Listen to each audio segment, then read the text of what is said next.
Hello everyone, I am Mr. Night Truth. I know many of you enjoy listening to these videos as you fall asleep. So before you drift off, I'd love for you to leave a comment letting me know where in the world you're tuning in from. And if you're enjoying the story, don't forget to like and subscribe. Alright, now let's get comfortable, relax, and let's go down into the story. Story number 1. When I found the Kellerman's campsite, the fire was still warm, but they weren't there. At first, I thought they'd just wandered off. Then I saw the scratches on the cave wall and I realized maybe they never left at all. I shouldn't have been there that night. Not really. I keep replaying it in my head. The fire was still warm, but the Kellermans were gone. I know what you're thinking. Someone left in a hurry, a quick trip to the woods. Nothing extraordinary. But that's exactly what made it impossible to shake. Warm ashes, half-burnt logs, and silence. Absolute silence, except for the wind whispering through the trees, carrying a sound I can't even name. I had followed the trail for hours before I saw their campsite. Leaves were pressed flat, footsteps nearly erased by time and weather. My flashlight cut through the fog, illuminating a scene that still makes my stomach twist. A small tent slumped on one side, its entrance flapping like a wounded wing. A backpack, open, spilled its contents. A half-eaten sandwich. A notebook with pages curling in the damp. A single boot lying on its side as if someone had kicked it in frustration.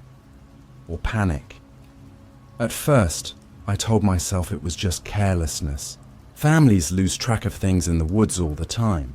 But then I noticed the scratches. Tiny, almost imperceptible at first, etched into a rock beside the fire pit. I squatted, flashlight angled, and my breath caught. They were letters, words, desperate, angry. Help us.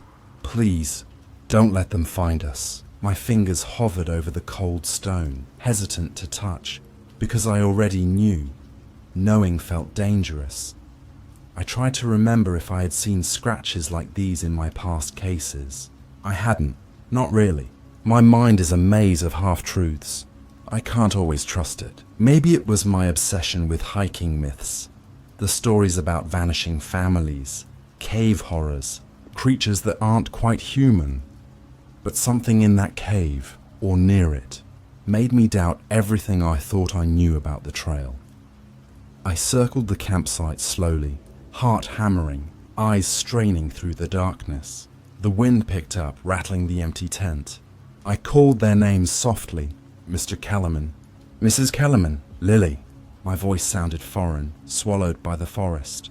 And yet, somewhere in the back of my mind, a stubborn whisper told me they weren't out there.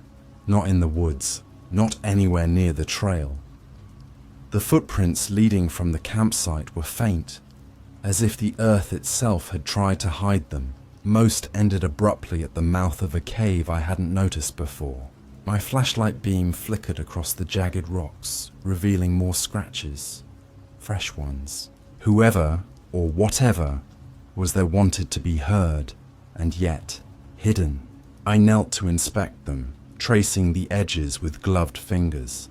The messages were fragmented. He saw. They can't. Don't look. The sentences broke off mid-thought, like someone had been interrupted. I shook my head. I know I should have called it in immediately, called backup, waited. But the curiosity, the compulsion to know, it swallowed me whole. I stepped closer to the cave, feeling the sudden chill that seemed to come from its very mouth, as if it exhaled. I swear I heard whispers echoing from inside, soft enough to be mistaken for the wind, or my own imagination. I can't tell you which, maybe both. Near the fire pit, I found something that made my stomach knot tighter. A small notebook, soaked and smeared, pages sticking together. I pried it open. There were frantic entries written in 2 distinct hands. The parents, I assumed, and a child's smaller scrawl. They spoke of hiking plans, normal things. Then fear crept in, nights without sleep, shadows moving differently, arguments about leaving the trail, and finally, words that didn't belong. He's coming.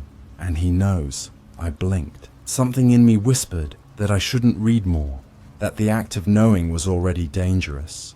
I shoved the notebook into my jacket, telling myself I'd analyze it later, in the safety of the office.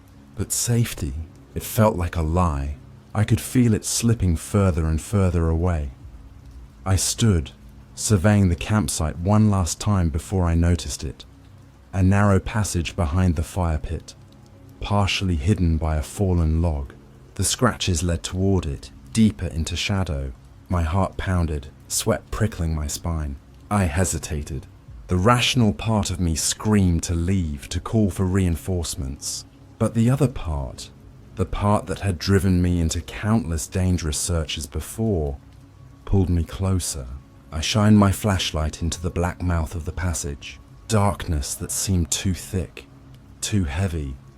I remember telling myself I was imagining things, that the scratches and whispers and notebooks were all products of my obsession, the weight of cases gone wrong, families I couldn't save. But as I stepped closer, I realized something terrifying. Whether it was real or imagined, it demanded my attention. It wasn't going away. The wind shifted, and I heard it again, the faintest scrape of claws or nails against stone. I turned sharply, expecting someone to be there. Nothing. Just shadows stretching impossibly, dancing with the beam of my flashlight. I swallowed, trying to calm my racing thoughts, but my hands trembled. I'd walked into enough abandoned sites to know this wasn't normal. Something about this place. It was deliberate, calculated, and waiting. I don't know why I didn't leave immediately. I told myself I'd just take a quick look inside the passage, make sense of the scratches, maybe find a clue, but I also knew the moment I stepped in, the trail would vanish behind me, just like the Kellermans, and maybe, like them, I'd vanish too, body or mind. I couldn't say which. So I stopped at the edge, flashlight raised, listening.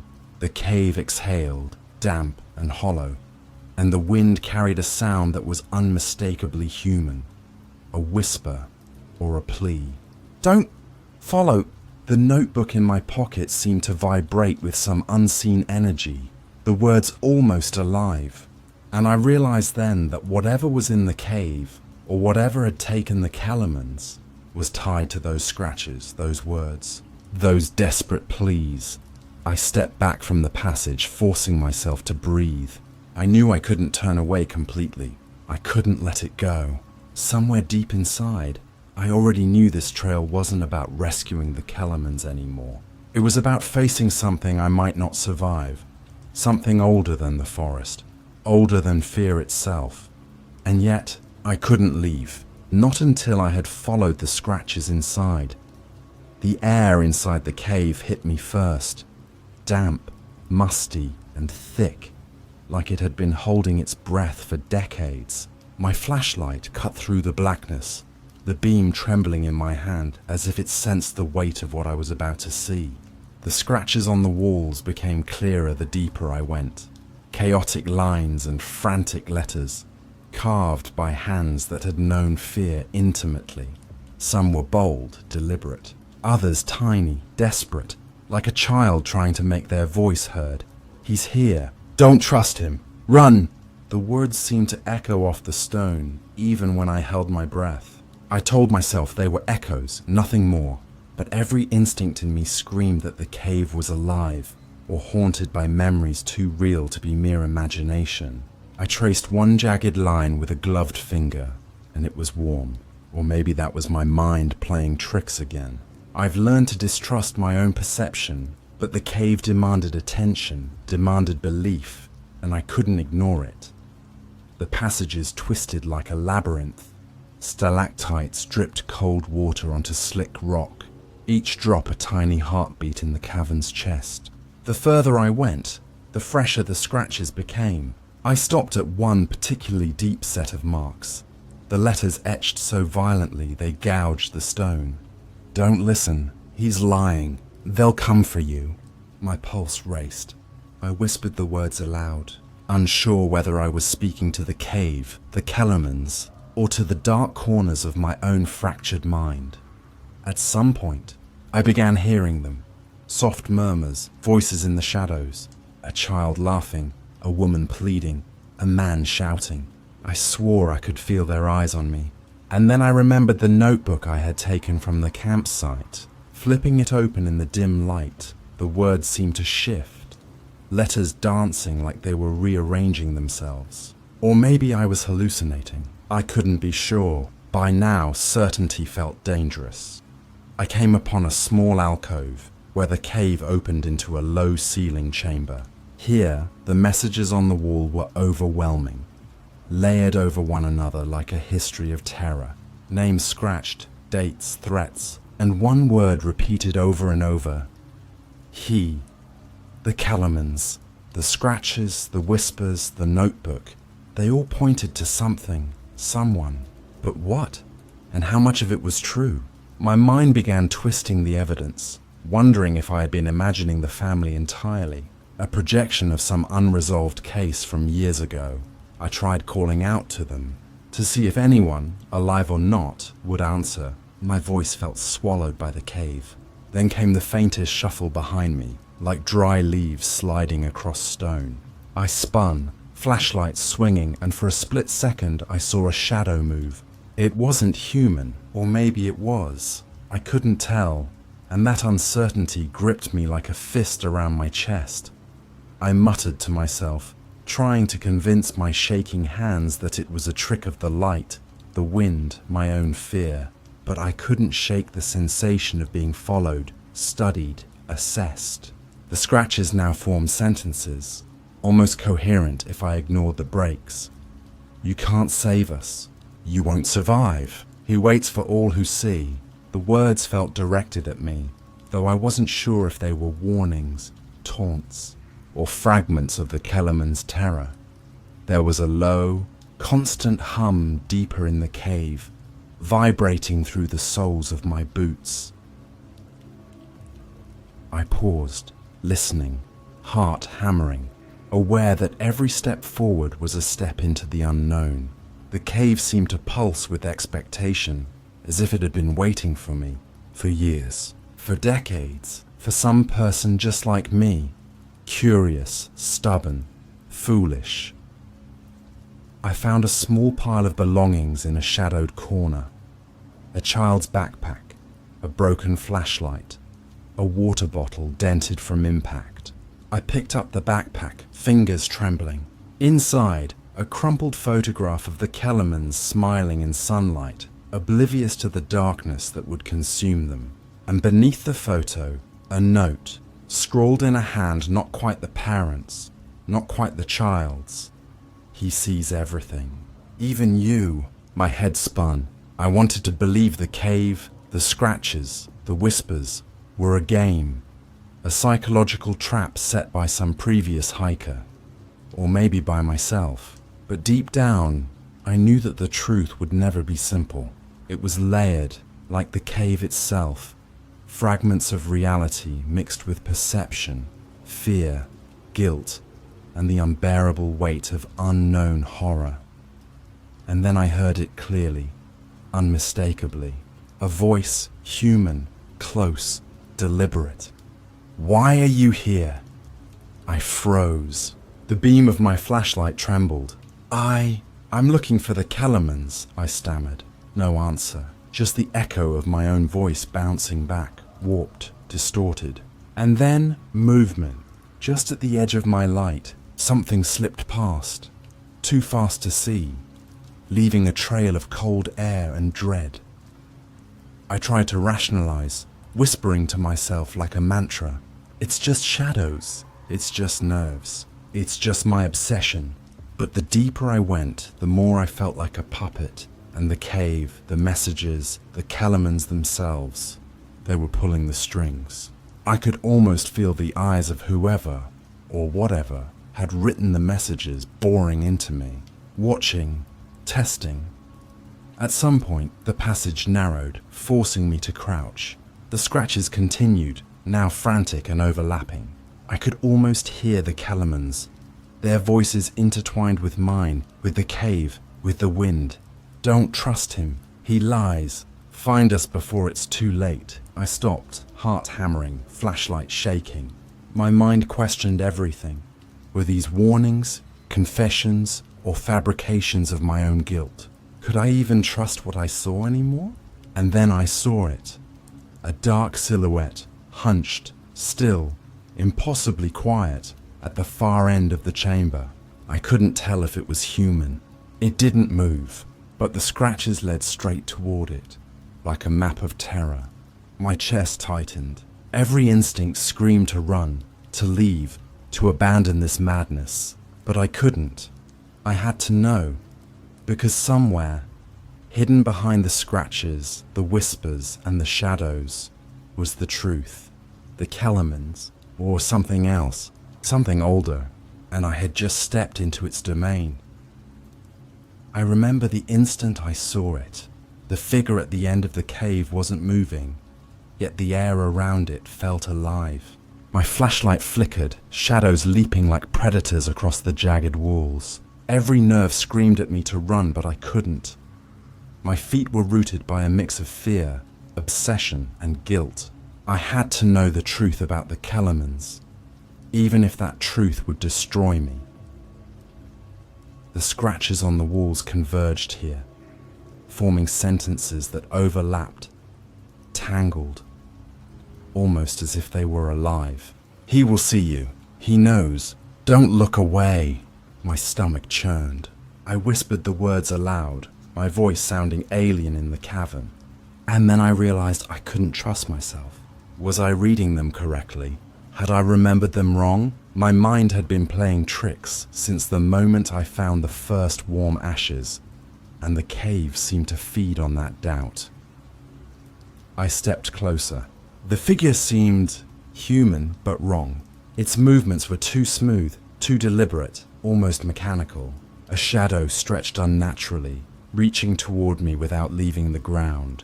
I swallowed hard, forcing myself to focus. The notebook from the campsite burned in my jacket pocket. I pulled it out, flipping through the soaked pages. Each line now seemed to twist, letters merging into words I didn't remember seeing. You can't save them. You'll join them. He waits. The whispers returned, louder this time, overlapping into a chorus of pleas and warnings. I spun slowly, flashlight catching the walls covered in scratches, and I saw names repeated. Kellerman, Lily, David, Susan, etched over and over, bleeding into one another. I wanted to call out, to demand an explanation, but the sound of my own voice was swallowed immediately. The cave didn't want questions. It wanted attention. I reached for the silhouette. The moment my fingers brushed the cold, slick stone where it had been, it vanished. Just gone. A wave of nausea and panic washed over me. The cave seemed to contract, tightening around me like a living organism. I stumbled backward, hitting a wall, and that's when I realized the scratches weren't static. They were moving, or at least I thought they were, letters shifting, lines curling toward the floor, a message forming directly in front of my eyes. You should never have come. I bolted, following the wall, desperate for a way out, but every passage looked identical. I was dizzy, disoriented, and the cave laughed in whispers. Sometimes I thought I saw the Kellermans in the shadows. Quick flashes of movement, hands reaching for me, eyes pleading. But whenever I turned, there was nothing. Or maybe it was me imagining them. Maybe I had brought them here myself, in some twisted projection of guilt. Hours or minutes passed. Time in the cave had no meaning. The air was thick with the smell of damp stone and something else. Something organic, almost like decay. I couldn't tell if it was the cave or my own fear manifesting. My flashlight began to die, flickering sporadically. The walls themselves seemed to lean inward, pressing closer. And then I saw it. A final set of scratches, deeper and fresher than all the others, running along the floor into a narrow shaft. The words were unmistakable. He never left. He waits. For all of you. I froze. My mind screamed at me. I knew instinctively that whatever had taken the Kellermans, whatever had created the scratches, the whispers, and the shadows, wasn't done, and maybe it never would be. I wanted to leave, to escape the cave and never speak of this night again, but some part of me, stubborn, reckless, knew that leaving meant nothing. The cave didn't release its victims. They left traces, messages, screams frozen in stone. And then I saw my own handprint on the wall, smeared in something that wasn't mud. My heart jumped. I didn't remember pressing it there. Had I done it hours ago? Minutes? Or had something placed it there?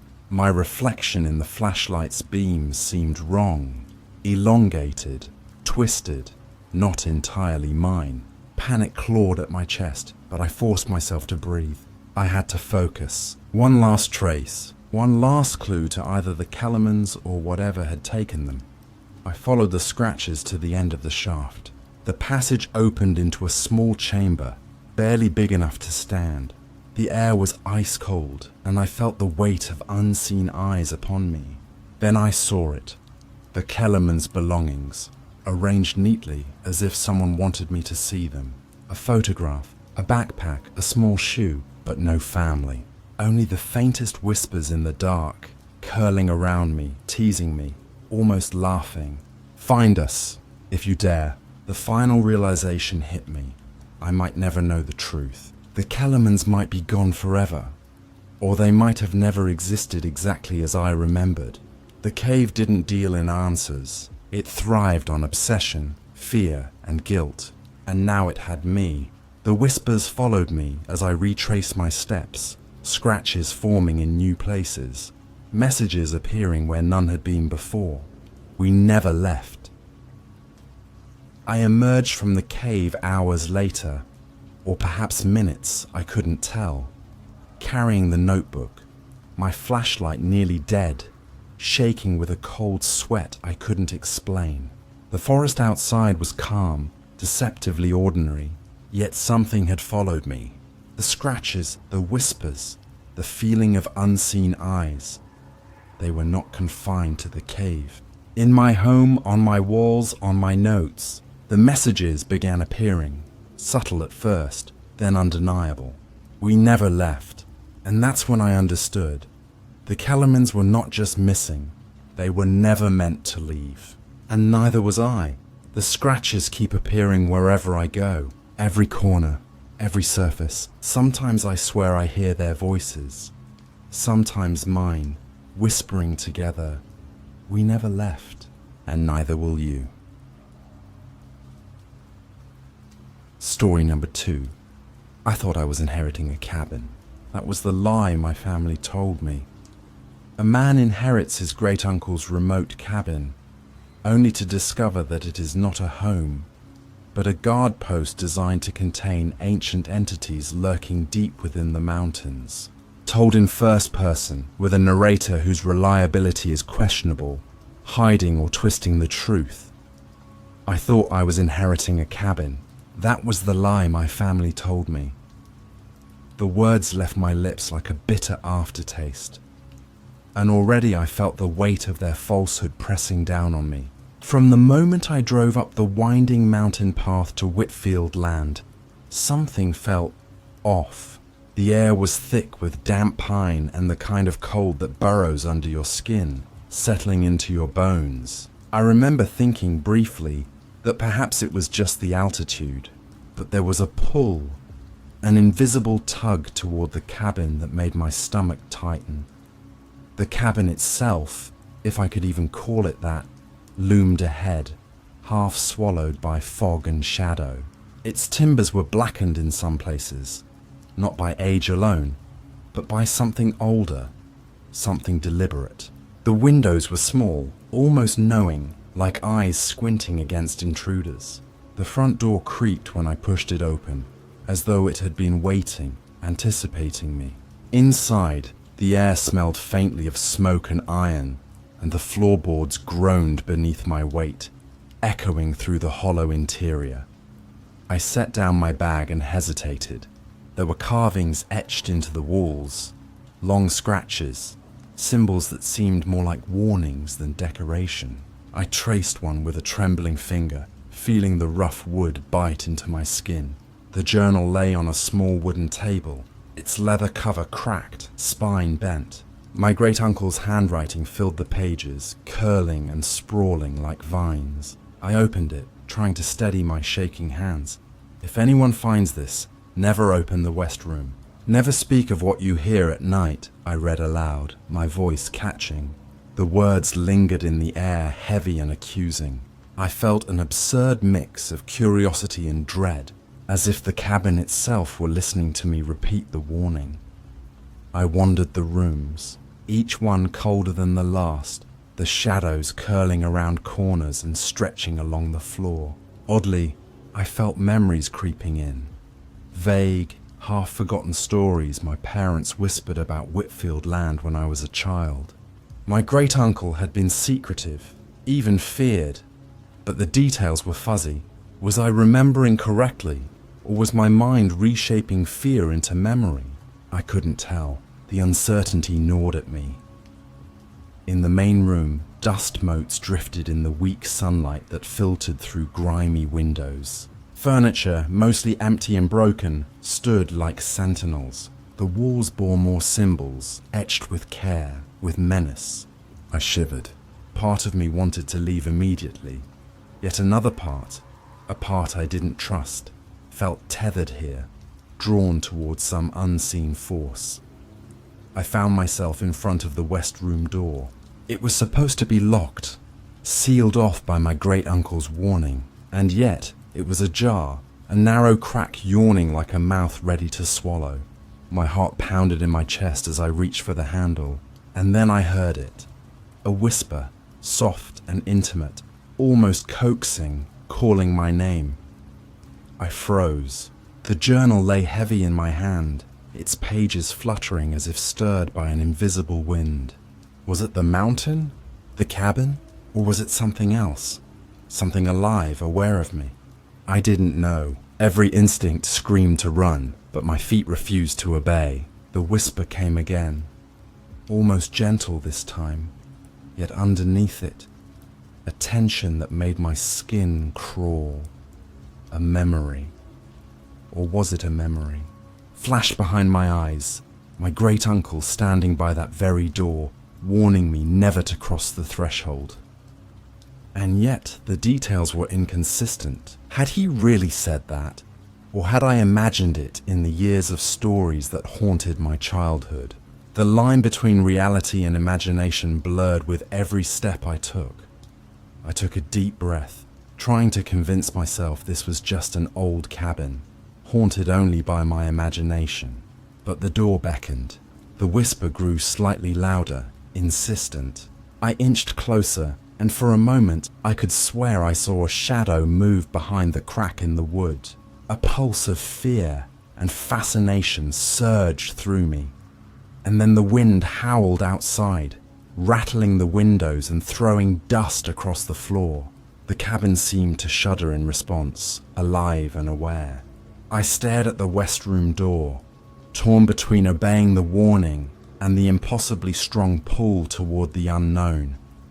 The fog outside thickened, curling around the edges of the cabin, and for a moment, I felt I was no longer alone, not in the physical sense, but in the presence of something older, something waiting. My hand hovered over the door handle. The journal had fallen open at my feet, the pages rustling in a sound that almost mimicked breathing. I whispered back, almost unconsciously, "I hear you." The shadow shifted again, more deliberate this time. And then, the whisper, "Finally!" I froze, and that is where I left it. Unable to move, unable to step back, caught between the warning of the journal and the insistent call of whatever lurked within. The West Room had been a threshold I shouldn't have crossed, but something, call it curiosity, call it foolishness, drew me forward. The door was cold under my fingers, the wood vibrating ever so slightly, like it was alive. I hesitated, inhaling sharply. The whisper was gone, replaced by a low, almost imperceptible hum that thrummed through the floorboards and up my spine. My journal lay open at my feet, but now the words seemed different, rearranged, as if my great-uncle's handwriting had shifted while I wasn't looking. I pushed the door open. The room was empty, or at least it appeared so at first glance. The walls were lined with tall shelves, but not books, strange artifacts, jars filled with unrecognizable substances, and small figurines carved from bone. Shadows pooled in corners, moving slightly when I blinked, though nothing was there when I looked directly. I shook my head, telling myself it was the fog, the isolation, maybe even exhaustion. Yet the hum persisted. I could feel it under my skin, tugging at my thoughts, making it difficult to tell what was real. I tried to speak aloud. "Hello? Is anyone here?" My voice sounded strange, distant, even though it was just me. The echoes didn't respond. The hum did, and then I heard it. Footsteps, soft and deliberate, coming from somewhere deep in the cabin. I froze. Footsteps that couldn't belong to me. "Who's there?" I demanded, my voice rising in panic. Nothing. But then a whisper, soft and fragmented, brushing the edges of my mind. "You shouldn't have come." I spun around, heart hammering. My eyes caught movement in the corner. A flicker of something tall, almost transparent, moving behind a shadow. I blinked, and it vanished. My mind recoiled, but a perverse fascination held me in place. Was it my imagination, or was the cabin watching me? I remembered the journal again. My great-uncle had left clues, fragments of warnings hidden in mundane sentences. I skimmed through the pages, searching desperately. Each line seemed to shift, some words gone, others appearing that I hadn't seen before. The mountain listens. The mountain remembers. It chooses its guardians carefully. My throat tightened. Guardians? Was that what I was? And if so, chosen for what? I heard the footsteps again, closer this time, and realized they weren't human. The pattern was wrong, uneven, impossible for anyone to walk that way. I backed toward the door, my eyes darting to the artifacts. One of them, a small statue carved from dark wood, seemed to twist slightly on its own.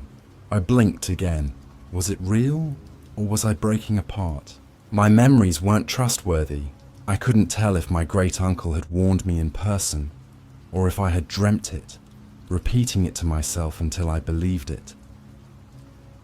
The sun outside dipped lower, and the fog thickened. The cabin groaned, as though settling or breathing. Shadows stretched unnaturally along the walls. I pressed myself against the doorframe, trying to calm my racing mind, but I could feel the hum turning into a vibration, a pulse in the very air. It was drawing me further in, urging me toward the center of the room, and then I saw it. A mirror, leaning against the far wall, dusty and cracked. My reflection stared back, except it wasn't quite me. The eyes seemed darker, almost hollow, and when I moved, the reflection lagged a fraction of a second, watching me independently. I stumbled back, tripping over the journal. The whispers came again, faster, overlapping, impossibly close. "You can't leave. You're chosen. You belong here." My heart felt like it would explode. I clutched the journal to my chest, desperate for some anchor to reality. But the words on the pages now scrolled on their own, rearranging themselves into a message. "The mountain will decide. The others will come." Others? I hadn't heard about anyone else, or had I? My memories twisted like smoke.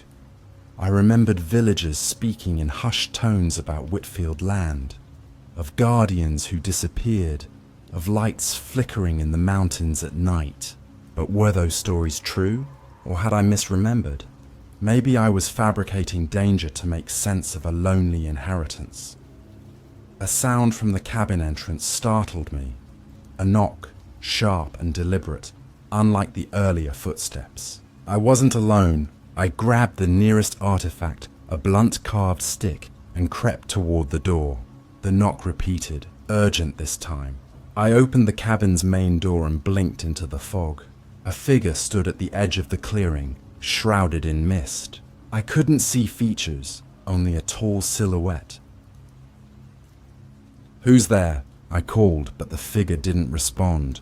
Instead, it lifted a hand slightly, beckoning, and then disappeared as if swallowed by the fog itself. My blood ran cold. I slammed the door shut, bolting it with trembling hands. The whispers didn't stop. They had multiplied, echoing from every corner. I realized then that the cabin wasn't merely haunted. It was alive, aware of me, and I was being tested. Something or someone was coming, and I wasn't ready.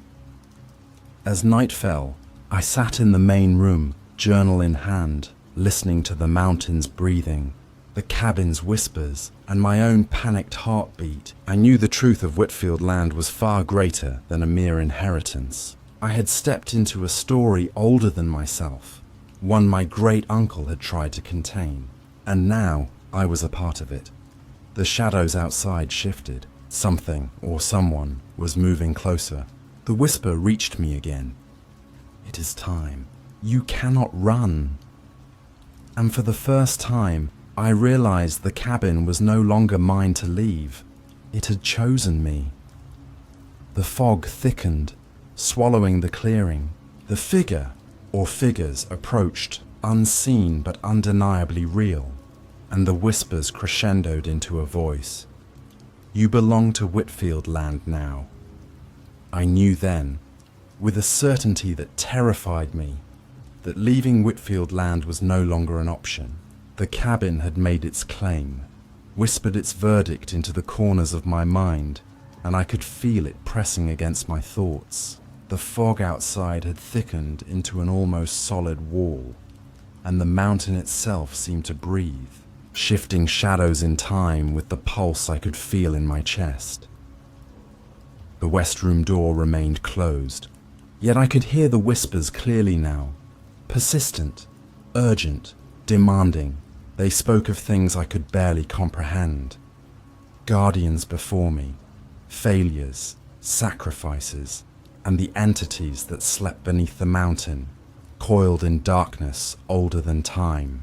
My great uncle had written warnings, instructions, even confessions, but the words no longer made sense.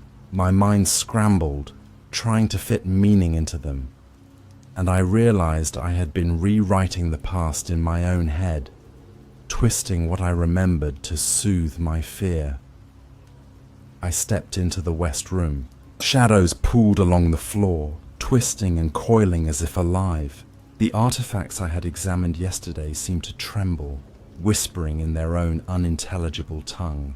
And then I saw them. At first, I thought they were reflections in the cracked mirror. Tall, formless shapes, blacker than the shadows around them. Their eyes, or what I assumed were eyes, glowed faintly, amber and unblinking. They hovered, not bound by gravity or logic, moving with a fluidity that made my stomach churn. My rational mind screamed that they couldn't be real, yet every instinct I had told me they were. The air smelled of iron and wet stone, thick and choking. I stumbled back, clutching the journal like a talisman. The whispers rose into a chorus, overlapping voices that were almost human, almost familiar. "You were chosen. You cannot leave. You belong to the mountain." And then I understood. The cabin, the artifacts, the carvings, the journal. They were not meant to protect my great uncle. They were meant to contain these entities. He had been their keeper, and now the responsibility had shifted to me. I sank to the floor, the journal open on my lap. My fingers trembled over the pages as they shifted before my eyes, forming words I hadn't read before. "Do not falter. To refuse is to release them. To accept is to contain, my heart pounded. I wanted to scream, to run, to throw the journal into the shadows and leave, but I couldn't. Something ancient in the mountain, something sentient and patient, was waiting for me to make a choice. The shadows advanced, flowing across the room like smoke, coalescing into shapes both human and inhuman. Faces flickered briefly in their forms, my great-uncle's among them, and disappeared again. "You cannot deny it," one whispered in a voice that was both his and not his. "We are bound, and so are you." I thought of freedom. I thought of the world outside the fog and the mountains. But even as I considered leaving, I realized the cost. To run would mean unleashing them, letting ancient darkness crawl out into the valleys, the forests, the towns below, and the thought, the thought, was unbearable. The entities circled me, not attacking, not threatening, but observing. They were patient, deliberate, testing me, seeing if I would accept. My own reflection in the mirror, the hollow-eyed version of myself, smiled mockingly. I wasn't sure if it was me or one of them, but the grin chilled me to the bone. I looked at the journal one last time.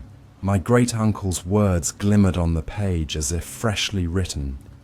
"You were chosen, but only the worthy will hold the line. The mountain decides who stays, who falls, and who becomes one with it." I understood now that I was standing at a crossroad with no path back. The cabin, the mountain, the entities, they demanded guardianship, and I realized, with a twisting of dread and resignation, that I had no choice. The whispers became a rhythm, a heartbeat that synchronized with my own. I could feel the entity's presence seeping into my mind, a cold electric pull that promised power, knowledge, and a terrible, lonely eternity.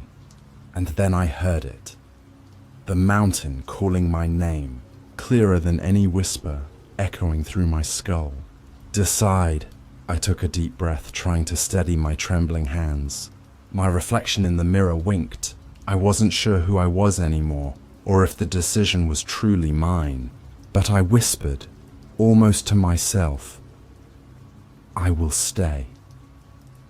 The cabin exhaled, the shadows recoiling slightly, and the entities seemed to fold into themselves, retreating into the corners and cracks. The journal closed with a soft thud, and silence fell, heavy and absolute. But as I turned to leave the west room, I glimpsed a single symbol glowing faintly on the floor. One I didn't remember seeing before. My chest tightened. The mountain's choice was not finished, and the whispers promised they were far from over. I sank against the wall, exhausted, yet alert. The cabin was mine now, but I could feel its gaze on me, patient and unyielding. I realized the truth of Whitfield Land. The guardian never sleeps, and the mountain never forgets. And as night fell, the wind howled outside, carrying the distant sound of footsteps that weren't mine, and a whisper, familiar and terrifying, brushed against my mind. "Welcome home." The cabin was silent now, but I knew it was only pretending. Outside, the fog shifted and thickened, the mountain waiting, patient and eternal, while I, the new guardian, whispered back into the darkness, "I am here." "Who's there?" I called, but the figure didn't respond. Instead, it lifted a hand slightly, beckoning, and then disappeared as if swallowed by the fog itself. My blood ran cold. I slammed the door shut, bolting it with trembling hands. The whispers didn't stop. They had multiplied, echoing from every corner. I realized then that the cabin wasn't merely haunted. It was alive, aware of me, and I was being tested. Something or someone was coming, and I wasn't ready. As night fell, I sat in the main room, journal in hand, listening to the mountain's breathing. the cabin's whispers, and my own panicked heartbeat, I knew the truth of Whitfield Land was far greater than a mere inheritance. I had stepped into a story older than myself, one my great-uncle had tried to contain, and now I was a part of it. The shadows outside shifted. Something or someone was moving closer. The whisper reached me again. "It is time. You cannot run." And for the first time, I realized the cabin was no longer mine to leave. It had chosen me. The fog thickened, swallowing the clearing. The figure, or figures, approached, unseen but undeniably real, and the whispers crescendoed into a voice. "You belong to Whitfield Land now." I knew then, with a certainty that terrified me, that leaving Whitfield Land was no longer an option. The cabin had made its claim, whispered its verdict into the corners of my mind, and I could feel it pressing against my thoughts. The fog outside had thickened into an almost solid wall, and the mountain itself seemed to breathe, shifting shadows in time with the pulse I could feel in my chest. The west room door remained closed, yet I could hear the whispers clearly now, persistent, urgent, demanding. They spoke of things I could barely comprehend. Guardians before me, failures, sacrifices, and the entities that slept beneath the mountain, coiled in darkness older than time. My great-uncle had written warnings, instructions, even confessions, but the words no longer made sense. My mind scrambled, trying to fit meaning into them, and I realized I had been rewriting the past in my own head, twisting what I remembered to soothe my fear. I stepped into the west room. Shadows pooled along the floor, twisting and coiling as if alive. The artifacts I had examined yesterday seemed to tremble, whispering in their own unintelligible tongue. And then I saw them. At first, I thought they were reflections in the cracked mirror. Tall, formless shapes, blacker than the shadows around them. Their eyes, or what I assumed were eyes, glowed faintly, amber and unblinking. They hovered, not bound by gravity or logic, moving with a fluidity that made my stomach churn. My rational mind screamed that they couldn't be real, yet every instinct I had told me they were. The air smelled of iron and wet stone, thick and choking. I stumbled back, clutching the journal like a talisman. The whispers rose into a chorus, overlapping voices that were almost human, almost familiar.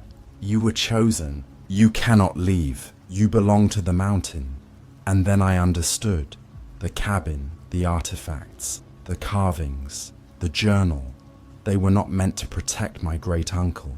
They were meant to contain these entities. He had been their keeper, and now the responsibility had shifted to me.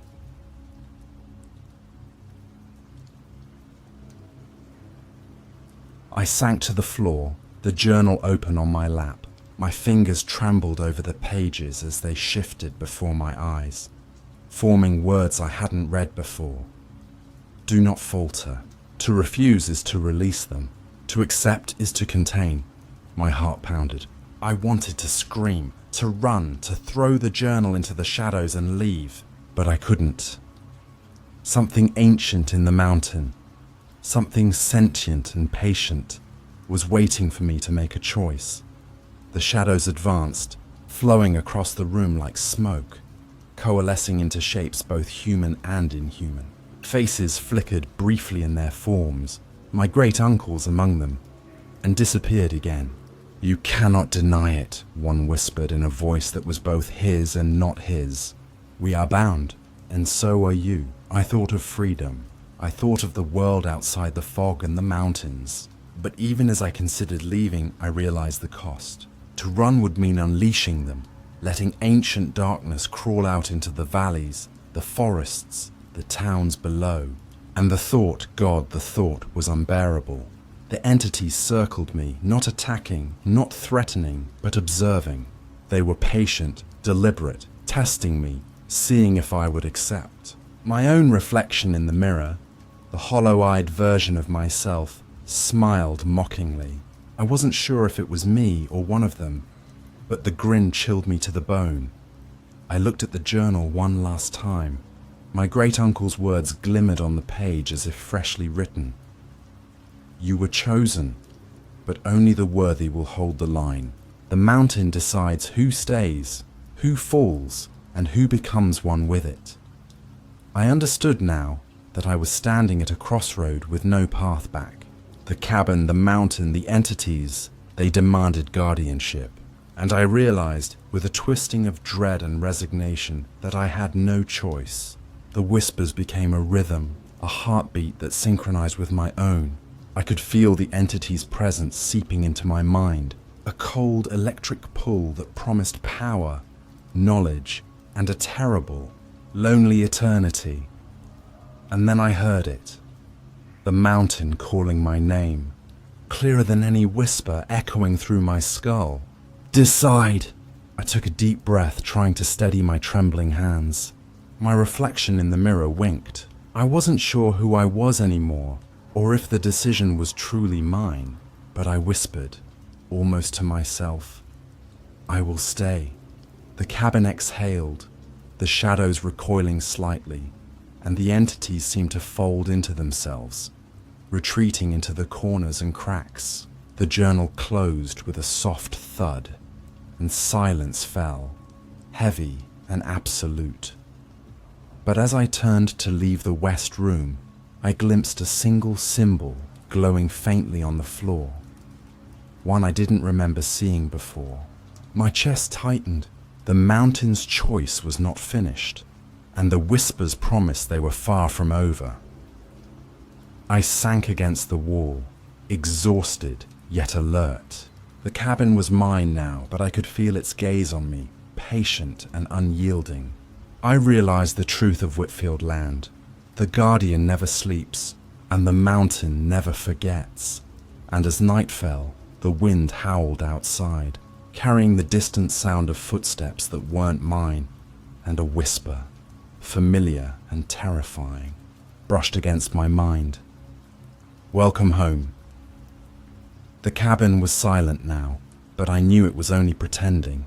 Outside, the fog shifted and thickened, the mountain waiting, patient and eternal, while I, the new guardian, whispered back into the darkness. I am here. Story number. A park ranger recounts the search for 2 missing hikers in Deadman's Ford, only to uncover impossible clues, elongated humanoid tracks, old camping gear arranged in strange patterns, and hints of something watching. Told in first person, the narrator is unreliable, either twisting events, hiding key details, or confusing reality with fear-induced hallucinations. I was supposed to be looking for people, but I think I was being hunted instead. The words caught in my throat as I stepped onto the trailhead at Deadman's Ford. The forest was silent, too silent, and the wind seemed to carry an almost conscious weight. I had been called in to locate 2 hikers who hadn't returned from a weekend trip, but from the moment I parked my truck, I felt like the forest itself was watching, waiting for me to make the wrong move. Shadows stretched longer than they should, crawling along the trunks of pine trees in shapes that my rational mind tried and failed to dismiss. My boots crunched on the fallen leaves as I moved deeper into the woods. The fog rolled in low, curling around the gnarled roots, and sunlight broke through in jagged slivers, creating impossible angles that twisted the familiar forest into something alien. Every snapped twig and rustling underbrush made me jump. I knew I should feel confident. I'd worked this terrain for years, but something was off, like the forest was alive, holding its breath. And then I saw them. Footprints. At first, I thought they were human, but the proportions were wrong. Each print was impossibly long, toes too widely spaced, steps unnaturally precise, almost measuring the earth itself. They moved in a straight line, unnervingly direct, cutting through underbrush with no deviation, no broken branches, nothing to suggest a human had passed. My pulse quickened. I crouched to examine them, running my gloved fingers over the depressions. The prints were fresh, or at least they felt fresh, but there was a quality to them, a strange hardness that made me hesitate. I followed the tracks for what felt like hours, my radio crackling intermittently. "Nothing on your end, Ranger. Check the ridge again," a voice said. I muttered under my breath. "I'm not sure I want to." The words sounded foolish even as I said them, but the unease in my chest was undeniable. The ridge was supposed to provide a vantage point, a way to spot the hikers, or at least get my bearings. But the forest around me felt like a trap, each tree a sentinel, each shadow a watcher. The tracks led me to a clearing, and there I found remnants of camping gear, backpacks rotting, tents collapsed and torn, rusted cookware scattered in odd patterns. They weren't recent, some seemed decades old. The arrangement was deliberate, almost ritualistic, as though someone, or something, had been cataloguing visitors to this forest for years. I tried to rationalize it. Maybe previous hikers had abandoned gear over time, left it in storage for some reason. But the pattern was wrong.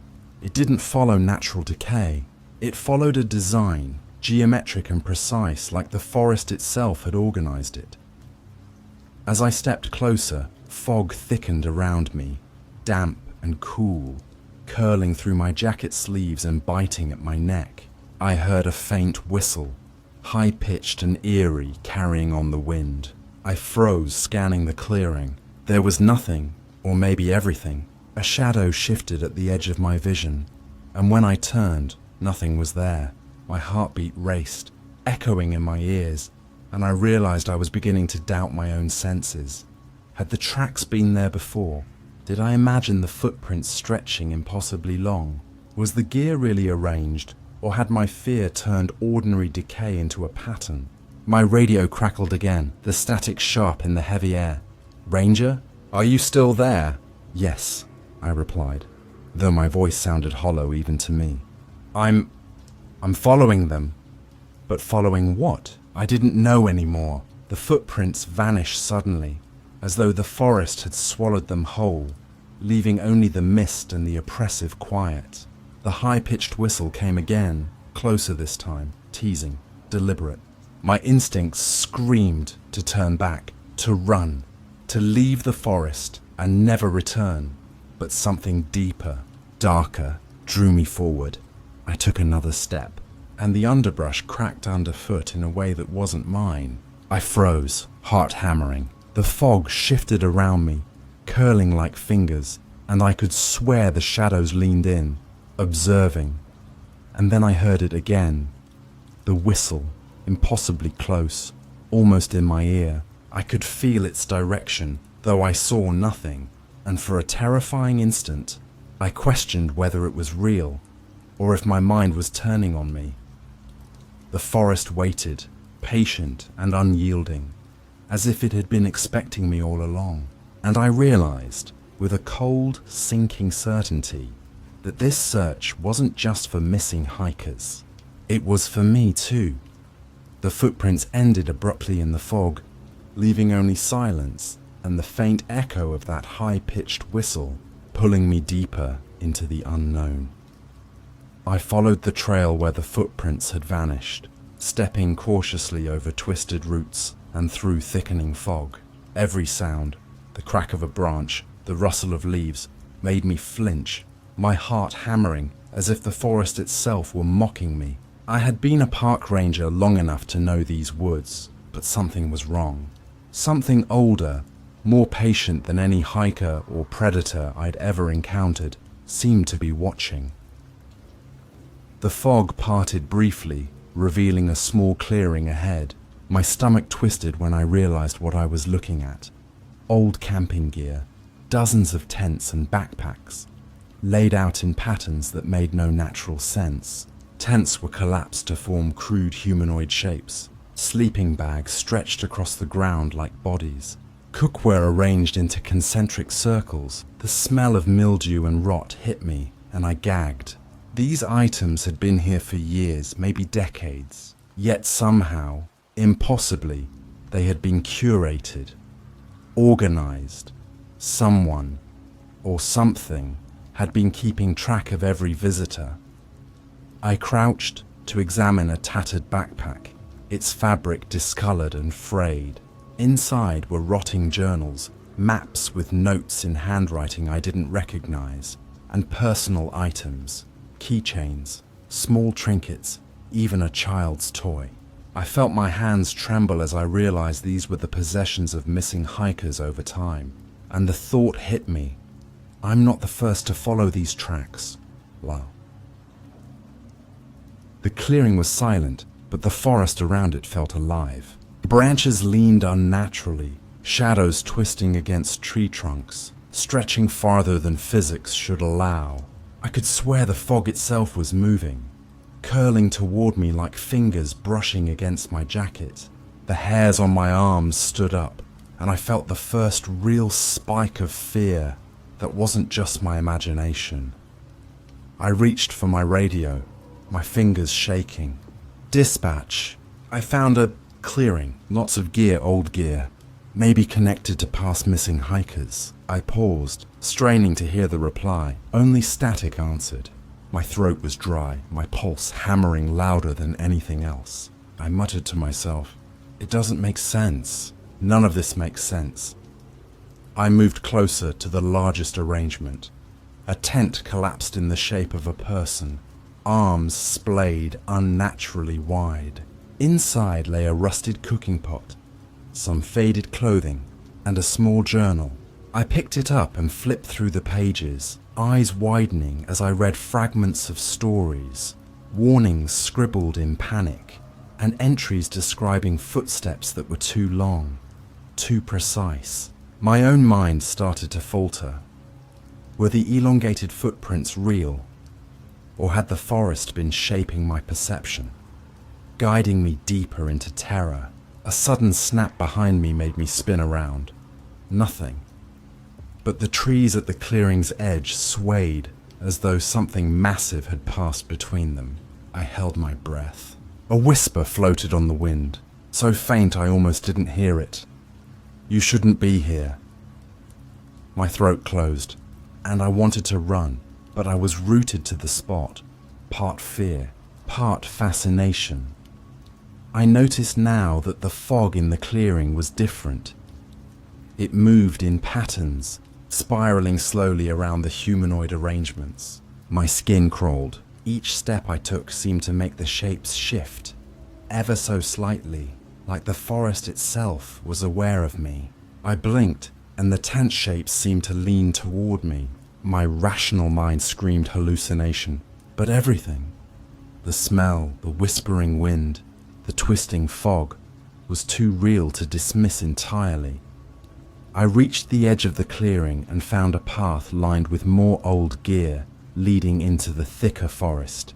The footprints resumed there, impossibly long, weaving in and out of trees, vanishing and reappearing as if teasing me. I swallowed hard. My instincts urged me to turn back, but my curiosity, and something darker, urged me onward. The shadows thickened. Something shifted in the underbrush, moving too fast to identify. My breath came in ragged gasps, and for the first time, I questioned whether I had imagined the missing hikers entirely, or if the forest itself had been guiding me to them, or to something worse. Then I heard it, a high-pitched whistle, echoing through the trees, closer than before. My hair stood on end. The forest seemed to hold its breath, and I realized with icy certainty that whatever had been watching the hikers was still here. I stepped forward, following the twisted path deeper into the fog. The clearing and its ghostly, curated remnants faded behind me, swallowed by the trees. But the sense of being watched never left. The forest grew darker, the fog thicker, and the elongated footprints led upward toward a ridge I hadn't seen before. I heard the whisper again, sharper, more insistent. They are waiting. You're next. I shouldn't have followed the tracks up the ridge. Every instinct screamed at me to turn back, to leave Deadman's Ford behind forever. But something, curiosity, fear, or perhaps the forest itself, drove me forward. The fog thickened with each step, curling like cold fingers around my legs, slowing me, guiding me. I could barely see the ground beneath my boots, but the elongated footprints continued, impossibly precise, weaving through roots and rocks as if the forest had carved them for me alone. The ridge opened into a narrow plateau. My heart thudded violently as I realized what lay ahead. Dozens of figures, tall, humanoid, impossibly elongated, standing motionless among the trees. Their limbs were unnaturally long, shadows stretching across the mist like black rivers. They didn't move, but their presence pressed into my mind, a silent accusation that I shouldn't be here. The air smelled metallic, like iron and wet earth, thick and suffocating. I froze. My mind raced. Were these the missing hikers, or the forest's guardians? My memories flickered in confusion. Images of hikers, old journals, and gear arrangements blurred together. I couldn't tell reality from imagination. The whispers returned, a chorus now, overlapping voices that were almost human. You shouldn't have come. You can't leave. You belong here. I reached for my radio, hands trembling. Dispatch. I see. Figures. Too tall. Something's wrong. Static swallowed my words. The forest seemed to respond, shifting. Shadows stretched toward me, elongating, merging with the fog. I stumbled backward, tripping over a root, and when I looked up, one of the figures had moved closer, its motion smooth, unnatural, deliberate. I tried to speak, to rationalize. It's a trick of the light. Hallucinations, exhaustion. But the metallic smell thickened, my skin prickled, and the high-pitched whistle from the clearing returned, louder, sharper, weaving into my thoughts. The elongated footprints weren't just footprints. They were a trail, guiding me, warning me, daring me. I wanted to run, but my legs refused. My mind struggled to reconcile the impossible. The humanoid forms, the curated remnants of past hikers, the whispering fog. I glanced at the ridge edge. Down below, the forest stretched endlessly, unbroken. Yet I knew leaving by foot would be impossible. It was as if the forest itself had rewritten the landscape, bending reality around its secrets. The whispers grew urgent. Decide, stay or fall. Choose. My breath came in ragged gasps. I realized the forest demanded a choice, not just for the hikers, but for me. To leave would mean vanishing into the void of legend, or worse, releasing whatever had been waiting in these shadows for decades. To stay meant becoming part of the forest, a guardian of Deadman's Ford, bound to its impossible logic. A figure stepped forward. Its eyes, or the hollow voids where eyes should be, glowed faint amber. It moved with a grace that defied physics, and I realized I couldn't measure its limbs or steps. Everything about it screamed timelessness, patience, and predation. My mind screamed, this is impossible. None of this is real. But the metallic smell, the shifting shadows, the fog that breathed around me, none of it was imaginary. I stumbled backward, heart hammering. The ridge seemed to elongate unnaturally, the plateau stretching beyond reason.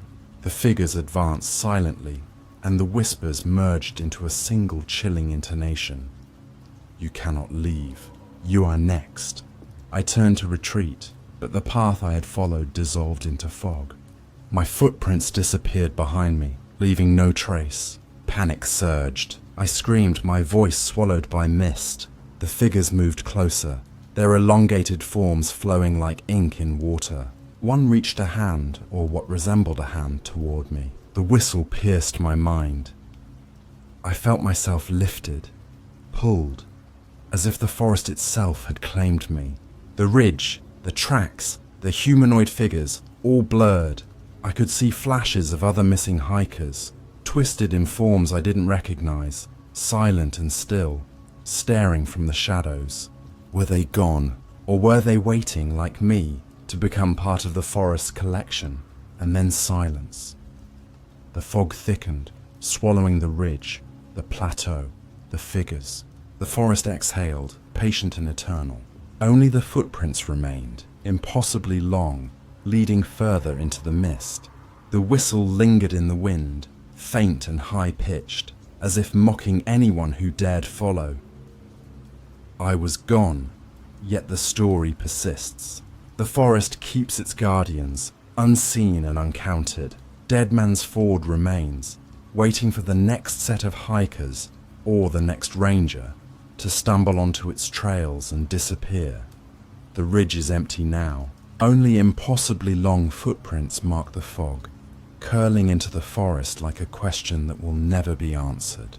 Somewhere, faintly, a whistle echoes, and the forest waits.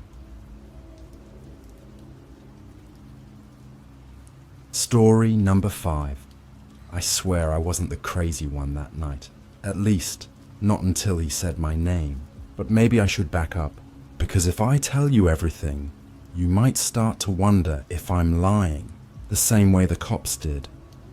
I know what you're already thinking, that I made it up, that I wanted attention, that maybe I was just tired and lonely, and imagined the whole thing.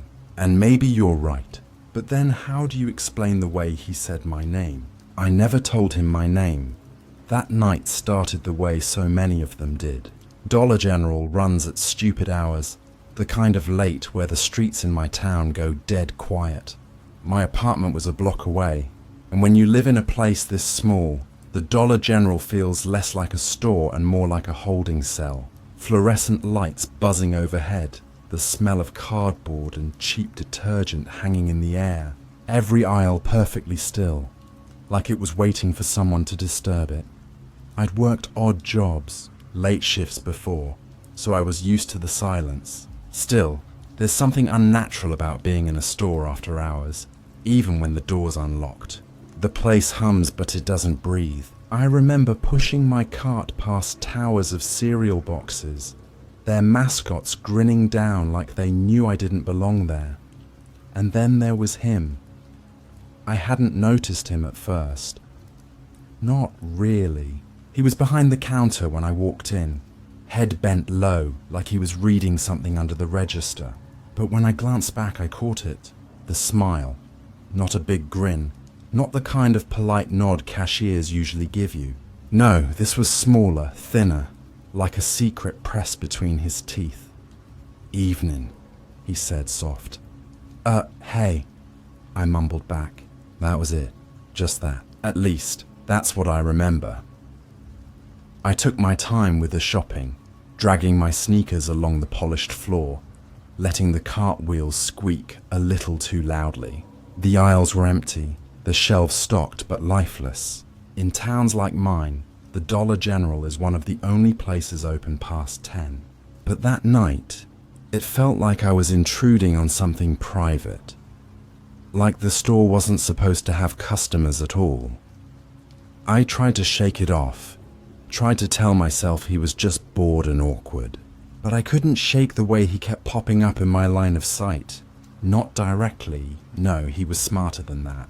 I'd catch glimpses, the curve of his shoulder in the reflection of a freezer door, the shift of his hooded head near the end of an aisle. Always there, always waiting. By the time I made it to checkout, my stomach was tight. He stood behind the register, motionless, hands resting flat against the counter. His hood was up, even though the store was warm, shadowing his eyes. And that smile, that same secret smile, was still stretched across his face. "Find everything you need?" he asked. "Yeah," I said. My voice cracked. "Yeah, I'm good." He scanned each item slowly, like dragging out the moment was more important than getting me out of there. The beep of the scanner echoed too loud in the silence. Beep, beep, Beep. Each sound was a hammer against my ribs. And then, God, I swear this is true, he said it. Have a good night, my name. I froze. Every bone in me went cold. I hadn't given him my name. I don't wear a name tag. I don't have it on my credit card. At least not the nickname he used. It was personal. The version of my name only my mum and a few close friends ever called me. I tried to laugh it off. Tried to play casual.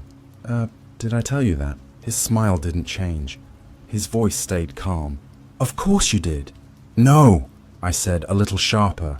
I don't think I did. You must have. That was the whole exchange. Just those words. But it was enough to rattle something deep inside me. I grabbed my bag too fast, nearly tearing it, and hurried toward the door. But I couldn't help it. I looked back once more. He was still there, leaning against the counter, smiling. And I swear to you, his lips moved, just barely, whispering my name again. Maybe I imagined that part. Maybe. By the time I stepped outside, the air felt different, thicker, colder. The parking lot was mostly empty, just 2 cars sitting under flickering lamps. The asphalt gleamed faintly with leftover rain, puddles reflecting the harsh yellow glow. I clutched the bag against my chest like it might protect me. I told myself to breathe. Told myself it was nothing. That in a town this small, maybe he'd just heard my name around. People gossip. People know things. That had to be it. But the whole walk home, I couldn't stop hearing it. His voice, soft and steady, wrapping around my name like it belonged to him. I didn't tell anyone about it the next day.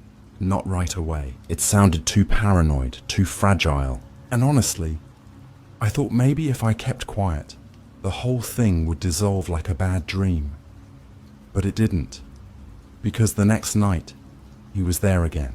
Same shift, same hood, same smile. And when I walked through those doors, it felt less like I was stepping into a store, and more like I was stepping into a trap. I need you to believe me when I say this. He didn't follow me out of the store, at least not that I saw.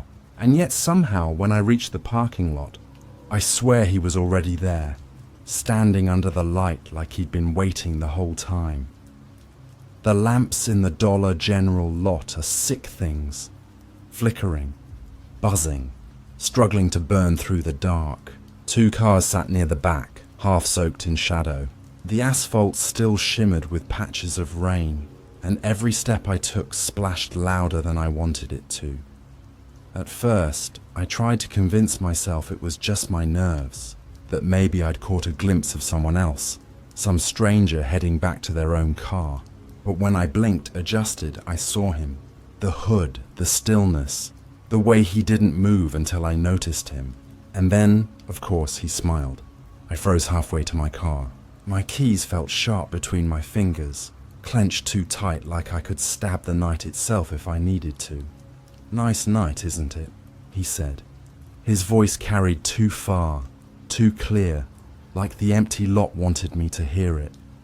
I wanted to scream at him, to ask how he knew my name the night before, but instead what came out was weak. Do you need something? He tilted his head. I thought maybe you did. That answer made no sense. None. But the way he said it, calm and steady, made me doubt myself. Like maybe I had said something to him earlier and forgot. Like maybe we'd talked before.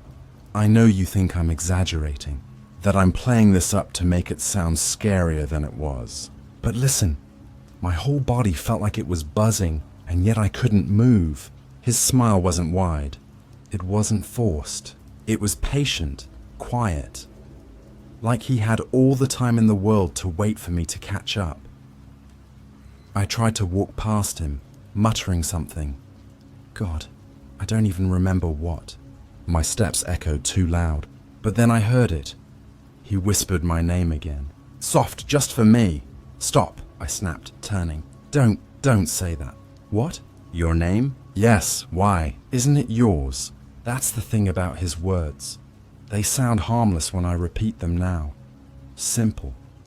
But in the moment, it was like he was peeling me apart with them, layer by layer. I rushed to my car, fumbling with the door handle. My reflection in the window looked pale, distorted under the light. When I finally yanked the door open, I half expected him to lunge forward to grab me, but he didn't. He just stood there, smiling. "You'll see me again," he said. And then, this is the part nobody believes, he walked away, not toward the store, not toward a car, just into the shadows beyond the lamps.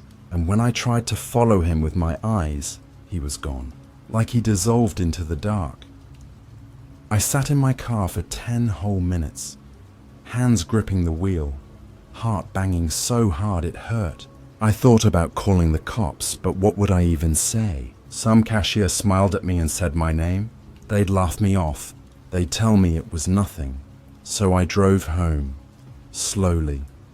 Every shadow felt like it might hide him. Every set of headlights behind me felt too close. When I finally locked myself inside my apartment, I told myself I was safe, that maybe I'd misheard, that maybe his name tag or a receipt or something had my name on it. Some stupid mistake. That's what I wanted to believe. But then my phone buzzed. A text from an unknown number. Just my name. That's it. No punctuation. No explanation. Just my name. I dropped the phone. My knees buckled. How could he have my number? I never gave it to him. And before you ask, no, I don't use those stupid rewards apps where cashiers can look you up. I didn't give him anything. I didn't sleep that night. Every time I closed my eyes, I saw the glow of the parking lot, his figure leaning just beyond the light. I kept checking my phone, waiting for another message, but none came. The next morning, I tried to convince myself it hadn't happened, that maybe someone I knew was messing with me, pulling some cruel joke. But when I walked past Dollar General on my way to work, I saw him, through the window, at the register, smiling. I keep telling myself it didn't happen the way I remember it, that maybe I dreamed half of it, that maybe I was already spiraling from the text and just imagined the rest. But if that's true, then why do I still wake up hearing footsteps behind me? The night it happened, I swore I wouldn't go back to Dollar General. But you have to understand, I didn't have a choice. It's the only place in town open late, the only place within walking distance from my apartment. And I thought maybe, if I acted normal, it would all feel normal again. So I went back. The store looked the same as always. Buzzing lights, 2 quiet aisles, shelves stacked high like sentinels. I told myself not to look at him, not to give him the satisfaction. But when I stepped up to the counter, he was already smiling. "You came back," he said. I gripped my basket tighter. Of course I did. It's just a store. His smile didn't change. "It's not just a store to you. What's that supposed to mean?" "You know," that's all he said. Just, you know. And maybe I did. Maybe I knew exactly what he meant. And that's why my throat closed up. I paid in silence, staring at the register screen, waiting for the beep of each scan. Beep, beep, beep. But when he handed me the bag, his fingers brushed mine, cold, deliberate, and he whispered my name again. I bolted. The air outside was heavy, the kind of night where the sky hangs low and every sound carries too far. I speed walked across the lot, keys ready in my hand. But halfway to my car, I heard it. Footsteps, soft, steady, matching mine. I spun around. He was there, not behind the counter anymore, not locked inside the store. No, he was out in the lot, hood up, walking straight toward me. "What do you want from me?" I shouted.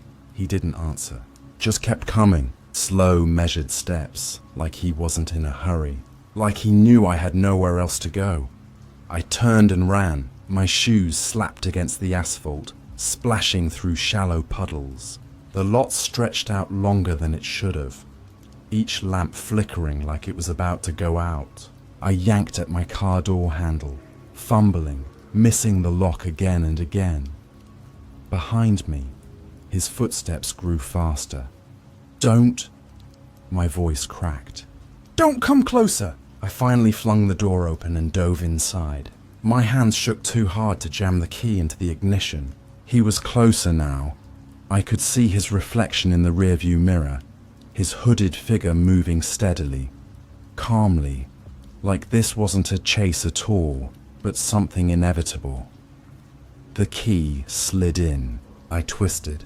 The engine sputtered. Stalled. No, no, no. I slammed the wheel, tears stinging my eyes. That's when he spoke, voice muffled through the glass. "You know me." I froze. My fingers hovered over the key. "What?" "You know me," he repeated. I shook my head. "No, I don't!" "Yes," he said. His smile widened. "Just a little, just enough. That's why you're scared." I don't remember deciding to move. 1 second I was frozen. The next, I was out of the car, sprinting across the lot toward the far edge, away from the light, away from everything familiar. My breath burned, my chest ached, but I couldn't stop. His footsteps followed, always steady, never rushed. It felt wrong, like he didn't need to run, like he already knew I wouldn't escape. I cut behind the dumpster at the back of the store, pressing myself into the shadows, trying to quiet my breath. The stink of rot filled my lungs. The night pressed down heavy. For a moment, silence. Then, tap, tap, tap. Knuckles against metal. Slow, deliberate. On the other side of the dumpster. "I like the way you run," he said softly. I nearly screamed. Instead, I bolted again, cutting through the grass behind the lot, slipping in the wet earth. My hands scraped raw on the gravel. I stumbled, pushed forward, stumbled again. Every time I glanced back, I swore I saw him. Closer, closer, smile unbroken. By the time I reached my apartment building, I was sobbing. I fumbled my key at the door, slamming it shut behind me the second I got inside. I pressed my back to the wood, listening, praying I wouldn't hear footsteps on the stairs. But there was nothing, just silence. I stayed like that for hours, waiting, but he never came, at least, not that night. And here's the part I hate admitting. Nobody else saw him. Nobody. Not the cashier before him, not my neighbors, not anyone. When I finally told a friend, they laughed, said I was just paranoid, said maybe I had a crush I didn't want to admit. But I know what I saw. And sometimes, when I walk past the Dollar General now, I swear I still feel him watching. Still hear my name whispered soft, like it belongs to him.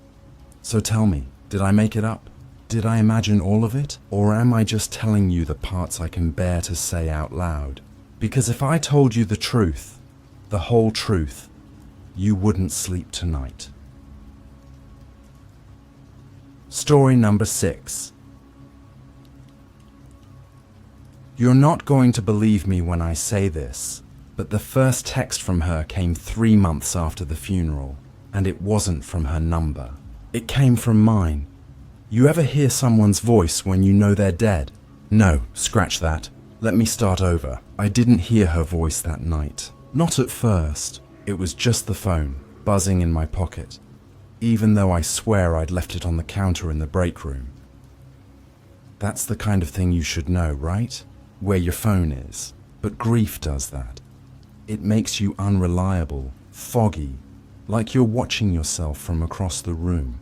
Or maybe I'm lying to you. Maybe I'm lying to myself. Anyway, I work at the Dollar Tree in Silver Pines. Midnight stocking shifts mostly. Everyone thinks retail's hell when the store is crowded.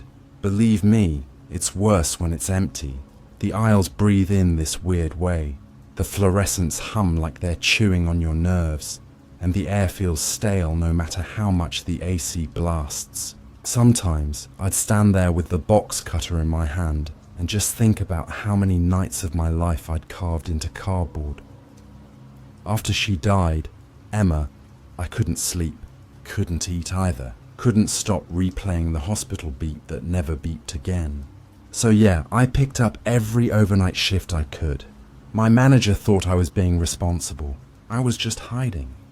That night was like any other. I was down aisle 6, surrounded by paper towels and dish soap, when my phone buzzed. I remember freezing, the blade of the box cutter pressed against the tape of a carton. The buzz came from my pocket, except I'd swear on her grave that I'd left it in the break room plugged into the wall. I pulled it out anyway. Screen lit up, a soft glow against the sickly green light above me.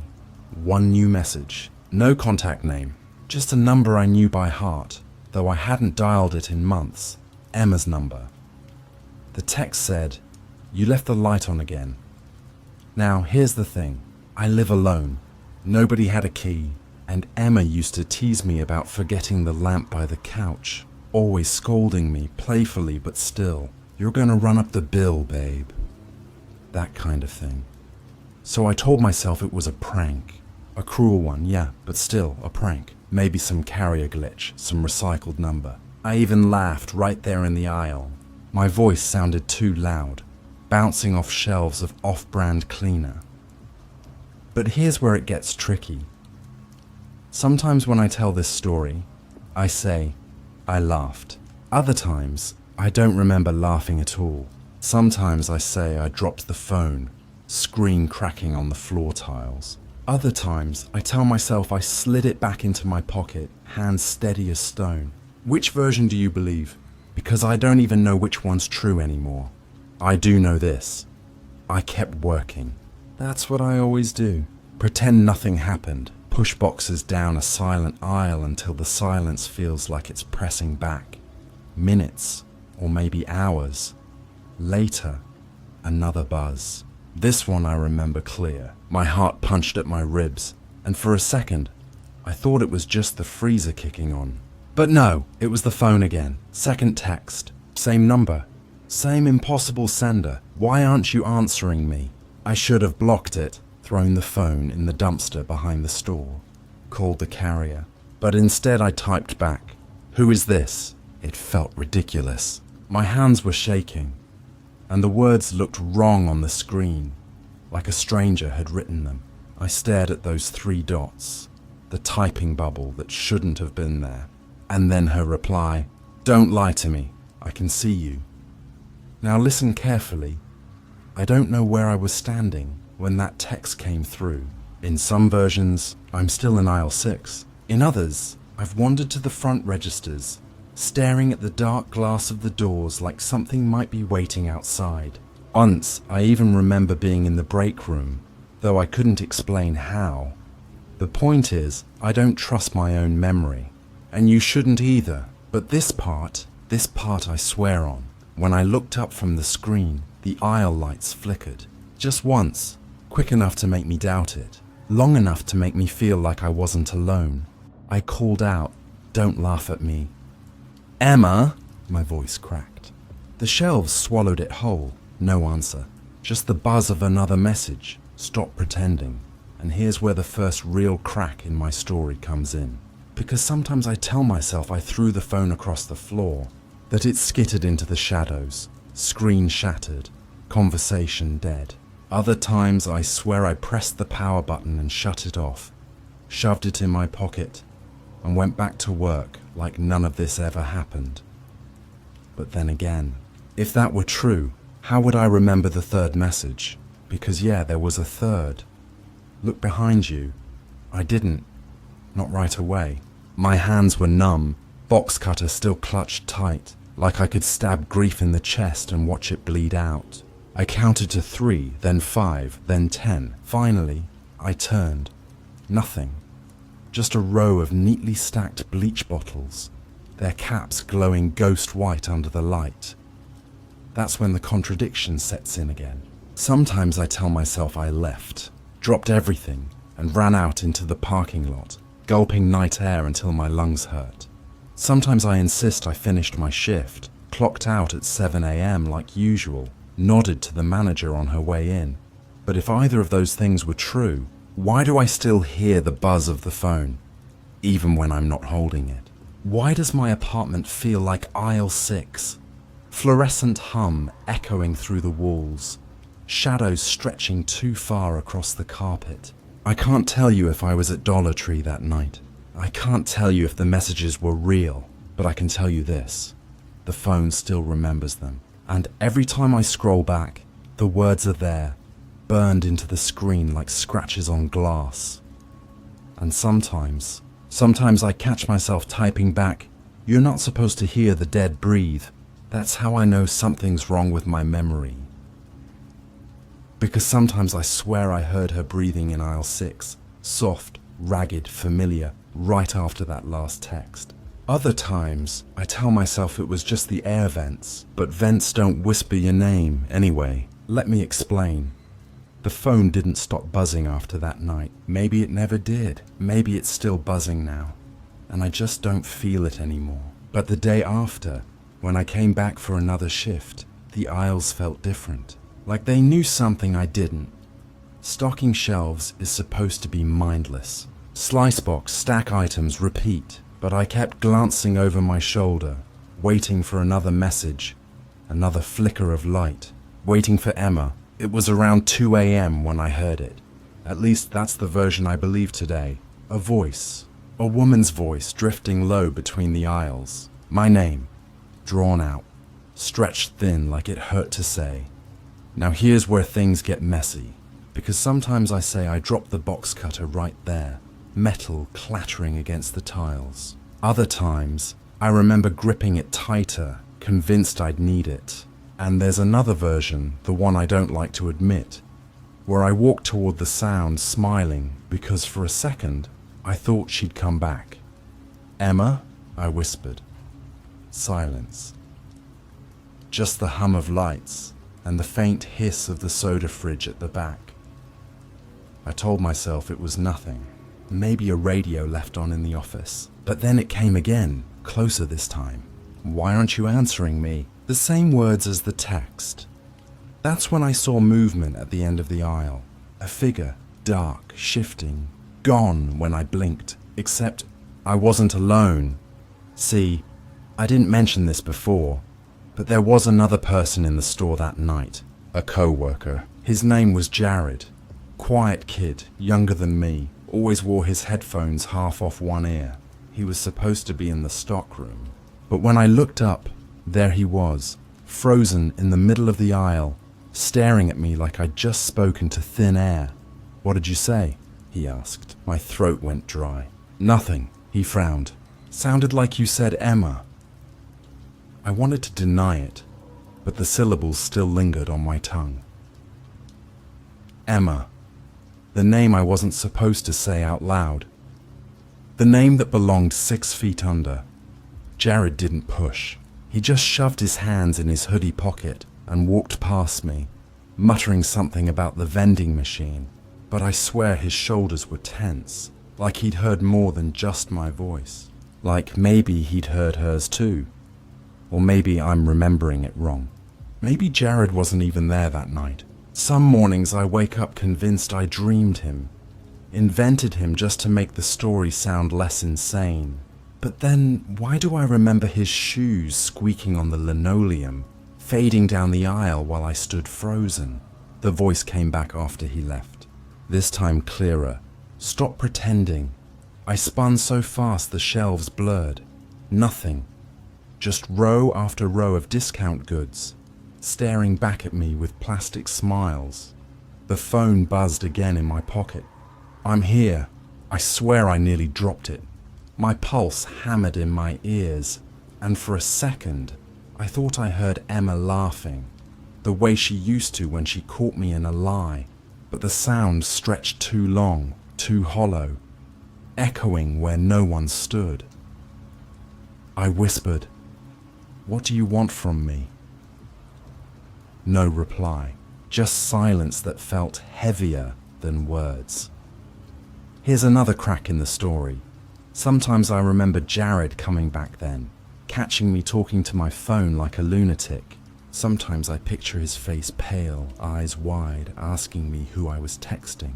But other times, like right now, I'm sure he never returned. That it was just me, alone with the shelves and the buzzing phone, trembling like the fluorescent lights overhead. I don't know which version to give you. Maybe all of them are true, maybe none are. What I do know is this. When I finally looked at the phone again, there was a photo waiting. A new message. Not words this time, but an image. It was the break room.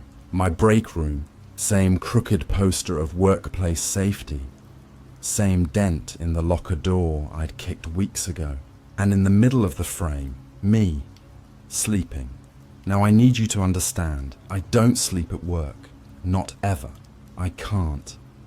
But there I was, head slumped against the table, phone at my side, mouth open like I'd been out for hours. I stared at it until my vision blurred. The timestamp said it had been taken 10 minutes earlier. 10 minutes I couldn't remember. Maybe that's when Jared saw me. Maybe that's why he looked so spooked. Or maybe Jared was never there at all, and the truth is uglier, that I lost time. That I blacked out. The air grew heavier, like the store itself was holding its breath. I shoved the phone in my pocket and ran my hands down my face, trying to wake up. The shelves tilted, the lights flickered, and I swear the aisles stretched longer, pulling away like some nightmare corridor. Then, whispered, soft, right behind my ear. Turn around. I did, and that's the moment I can't explain, because depending on which version I tell, I either saw nothing, or I saw her, Emma, standing there in her hospital gown, skin pale as the bleach bottles, eyes too dark to belong to anyone living. I think I screamed, or maybe I didn't. Maybe I smiled again, but I'll tell you what I know for certain. When I blinked, she was gone, and the phone buzzed with one last message. You're not supposed to be here. You ever notice how your own home can turn on you? I mean, one night it's familiar, safe, and the next it feels like a stranger's house. That's how mine became after the last text. You're not supposed to be here. Sometimes I tell myself that meant the Dollar Tree. Other times, I think it meant my apartment. I'll be honest, I don't remember the drive home. One version of the story says I went straight there after clocking out. Heart still pounding, headlights cutting through the Silver Pines fog. Another version says I stayed in the parking lot for hours, staring at the cracked screen of my phone, waiting for it to buzz again. And then there's the version I don't like admitting, where I never left the store at all, where maybe I'm still there right now, pacing those aisles and only dreaming I made it back. But let's pretend I did. Let's pretend I walked up the creaky steps to my apartment, fumbling with the keys, breathing too hard. The first thing I noticed was the light. I'd left the lamp on in the living room, the one Emma used to nag me about. You'll run up the bill, babe. But here's the thing, I know I'd switched it off. I remember pressing the button, hearing the soft click, and yet there it was, glowing warm through the window like someone was inside waiting. Inside, the air was heavy, stale, like the place hadn't been opened in weeks, even though I'd been there the night before. I tossed my keys on the counter, told myself I'd shower, sleep, forget the whole thing, but the phone buzzed again. One new message, same number, same impossible sender. I miss you, and God help me, I answered. Emma, what do you want from me? 3 dots appeared, then vanished, then appeared again. The waiting was worse than the words. Finally, the reply, come into the bedroom. Now, I need you to understand the door to that room was already open, and the lamp inside was on too, flooding the hallway with gold light. That's when I heard the knock. 3 sharp raps on the wall, not the door, like someone tapping from inside the apartment next to mine. My neighbor, her name's Mrs. Dwyer, retired, nose always in my business, called through the wall. You okay in there? I froze. She knocked again, harder this time. I heard talking. My mouth went dry. I wanted to tell her I was fine, but which version would I give? That I was texting a dead girl? That I was answering a voice only I could hear? Instead, I stayed silent. Mrs. Dwyer's voice softened. I thought I heard Emma. The phone buzzed again before I could even react. She can't help you. I swear my knees nearly buckled. I pressed my back to the wall, clutching the phone like it might bite. The lights flickered. The hallway stretched long, longer than it should have, shadows spilling out of the bedroom door. I should have left then, should have bolted down the stairs and never looked back. But grief doesn't work like that. Love doesn't work like that. Sometimes it traps you, convinces you that if you just step a little further, you'll get them back. So I went into the bedroom. The bed was made. Too perfectly made. Emma never tucked in the sheets like that. On the pillow, lying dead center, was my phone charger, the one I kept in the break room at work. Except my phone was still in my hand. That's when the lights blew out. Not all at once. First the lamp in the living room, then the one in the hall, finally the bedroom. Pop, pop, pop. Darkness swallowing the apartment, one room at a time. The phone screen glowed in the dark. New message, lie down. I told myself no. I told myself I wouldn't. But when I blink, sometimes I see myself stretched out on the bed, eyes closed, phone clutched to my chest. Other times I remember standing there, frozen, refusing to move. And in the ugliest version, the one I wake from in a sweat, I remember lying down willingly, smiling as I pulled the blanket over myself. Mrs. Dwyer knocked again through the wall. Louder this time. Who are you talking to? I opened my mouth, but the answer didn't come from me. It came from right beside my ear, Emma's voice whispering like static. He's talking to me. I think I screamed. Or maybe I laughed. Maybe both. The phone buzzed again. Stay. And this is where I lose the thread. Because sometimes I say I woke up the next morning in bed, sunlight slanting across the sheets, phone dead beside me. Sometimes I insist I never made it to morning, that the night stretched on, endless, the buzzing never stopped. And sometimes, like tonight, I wonder if I ever left that room at all, because the lights in here, they keep turning on by themselves. The lamp, the hall, the bedroom, even when I unplug them, even when the bulbs burn out. Story number 2, the white sedan. A person's sense of safety is shattered when they are relentlessly followed by a mysterious man in a white sedan after a simple trip to the Dollar Tree. You ever get that? Feeling that someone's been watching you all along, even before you notice them? I saw it first in the Dollar Tree parking lot. That white sedan, parked crookedly under the flickering neon sign, headlights off, like it had been waiting for me. And the thing is, I don't even remember if I noticed it when I first walked out, or if it appeared after I was already halfway to my car. Memory doesn't work straight when your paranoia starts building. I shook it off at first. Sure, coincidences happen. People park weirdly all the time. But something about that car, it didn't belong. And maybe that's why I couldn't stop glancing at it. The neon lights above the store flickered in uneven bursts, casting long, jagged shadows across the lot. I could see my breath fogging in the cold night air. The condensation forming tiny beads on the windshield of the white sedan that shouldn't have been there. The glass looked like it was breathing, almost alive, like the car itself was waiting to inhale me whole. I climbed into my car, doors locking automatically with a satisfying click that didn't calm me one bit. My hands shook slightly as I slid the key in. The engine roared to life, echoing too loudly in the near-empty parking lot. And that's when I noticed something. A figure, a man, sitting in the driver's seat of the sedan. Or at least I thought I did. Sometimes I remember it that way. Other times, I swear the car was empty, dark and still, and I can't reconcile which memory is real. But in that moment, I felt it. The unmistakable weight of being watched. I didn't say anything at the time. No one else noticed. Jess, my co-worker, was still gathering her purse and adjusting her jacket near the store entrance. She glanced toward the sedan too, and her face twitched with something I didn't quite place. Fear, maybe, or irritation.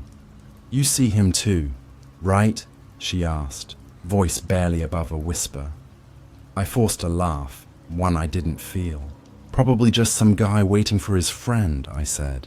I tried to sound casual, even confident, but I couldn't stop staring at the car, couldn't stop the creeping thought in the back of my mind that it had been there the entire time I was inside, maybe even longer. She shook her head, nervously twisting the strap of her purse. "It's weird. I mean, he's just sitting there." "Relax," I said, brushing it off. "Maybe he's lost, or—" I stopped mid-sentence, realizing how hollow it sounded. My eyes didn't leave the sedan. Every movement in that parking lot felt amplified. The clatter of a shopping cart rolling across the asphalt sounded like gunfire. The flicker of the neon sign seemed deliberate, like a strobe for something I wasn't meant to see. And the white sedan sat there, unmoving, watching me. Or so it seemed. I got into my car finally, sliding the door shut slowly, too aware of every sound outside. The headlights of the sedan were off, yet the interior seemed to glow faintly, like the car itself was alive in the dark. The windows fogged just enough to hide whatever, or whoever, was inside, but not enough to keep me from imagining eyes staring back at me. Jess sighed, shaking her head as she got into her car. "I swear this place attracts weird people," she muttered. "Yeah, probably nothing," I replied, more to myself than her, but I could feel my pulse spiking. The white sedan felt impossible to ignore now, a constant presence at the edge of my vision. As I started the engine, I glanced once more at the car. For a moment, I thought I saw it move slightly, adjusting in its space like it was anticipating me leaving. But the lot was empty otherwise. No other cars, no people. Just the dull hum of fluorescent light bouncing off the asphalt. I could tell Jess noticed my tension. "You okay?" she asked. "Yeah," I said quickly, too quickly, gripping the steering wheel. "Just thinking about closing out the registers. You know how it is." And that was a lie. I hadn't thought about work once since leaving the store. All I could think about was that car. As I pulled out of the parking space, the white sedan remained where it was. Or maybe it wasn't there at all. The shadows in my memory twist it differently each time I recall the night. But in that moment, I felt an undeniable dread. The kind that sits in your stomach and spreads like ice through your chest. We drove out of the lot, and I kept glancing in the rearview mirror. The streetlights cast long shadows across the hood of my car. I don't remember if the sedan followed at first, or if I imagined it. Some nights I think I saw it in the mirror, headlights off, following every turn. Other nights, I convinced myself it stayed in the parking lot the whole time. Jess chatted nervously beside me, laughing too loudly at nothing, trying to cut through the tension I could barely hide. "Maybe it's nothing," she said, glancing at me. But I knew she wasn't convinced, and I couldn't tell her what I knew, or thought I knew. The thing about that night is that I started noticing the little details that didn't make sense. The way the car windows seemed to breathe, fog forming in unnatural shapes, the shadows stretching oddly, not matching the light, the sudden stops and starts of headlights flicking across the street like a warning. And the more I looked, the more I obsessed. By the time we pulled onto the main road, I was certain of one thing. The white sedan wasn't just a car. It was a presence, watching, waiting. Maybe for me, maybe for Jess, maybe for both. And here's the twist, the part I can't fully admit. I think I wanted to see it, even as I told myself not to. I think I hoped it wouldn't be there. I think I wanted it to be. Jess didn't know that. She never would. I kept it to myself. And when we parted ways that night, she didn't notice the way I lingered in the rearview mirror, straining to see, trying to convince myself the sedan wasn't following us. But it was. And that's where it ends for now. The moment before the real chase begins. The moment before every turn, every street, every rear-view glance becomes a question of whether reality is slipping. Because when you leave a Dollar Tree at 10 p.m., nothing should be watching you. But that night, something was. You ever get that feeling that no matter how fast you drive, someone else is moving faster? That night, I felt it like a weight pressing down on my chest.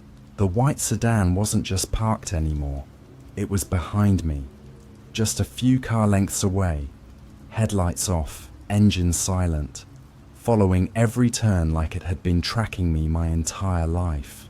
And the weirdest part? I don't remember exactly when I noticed it.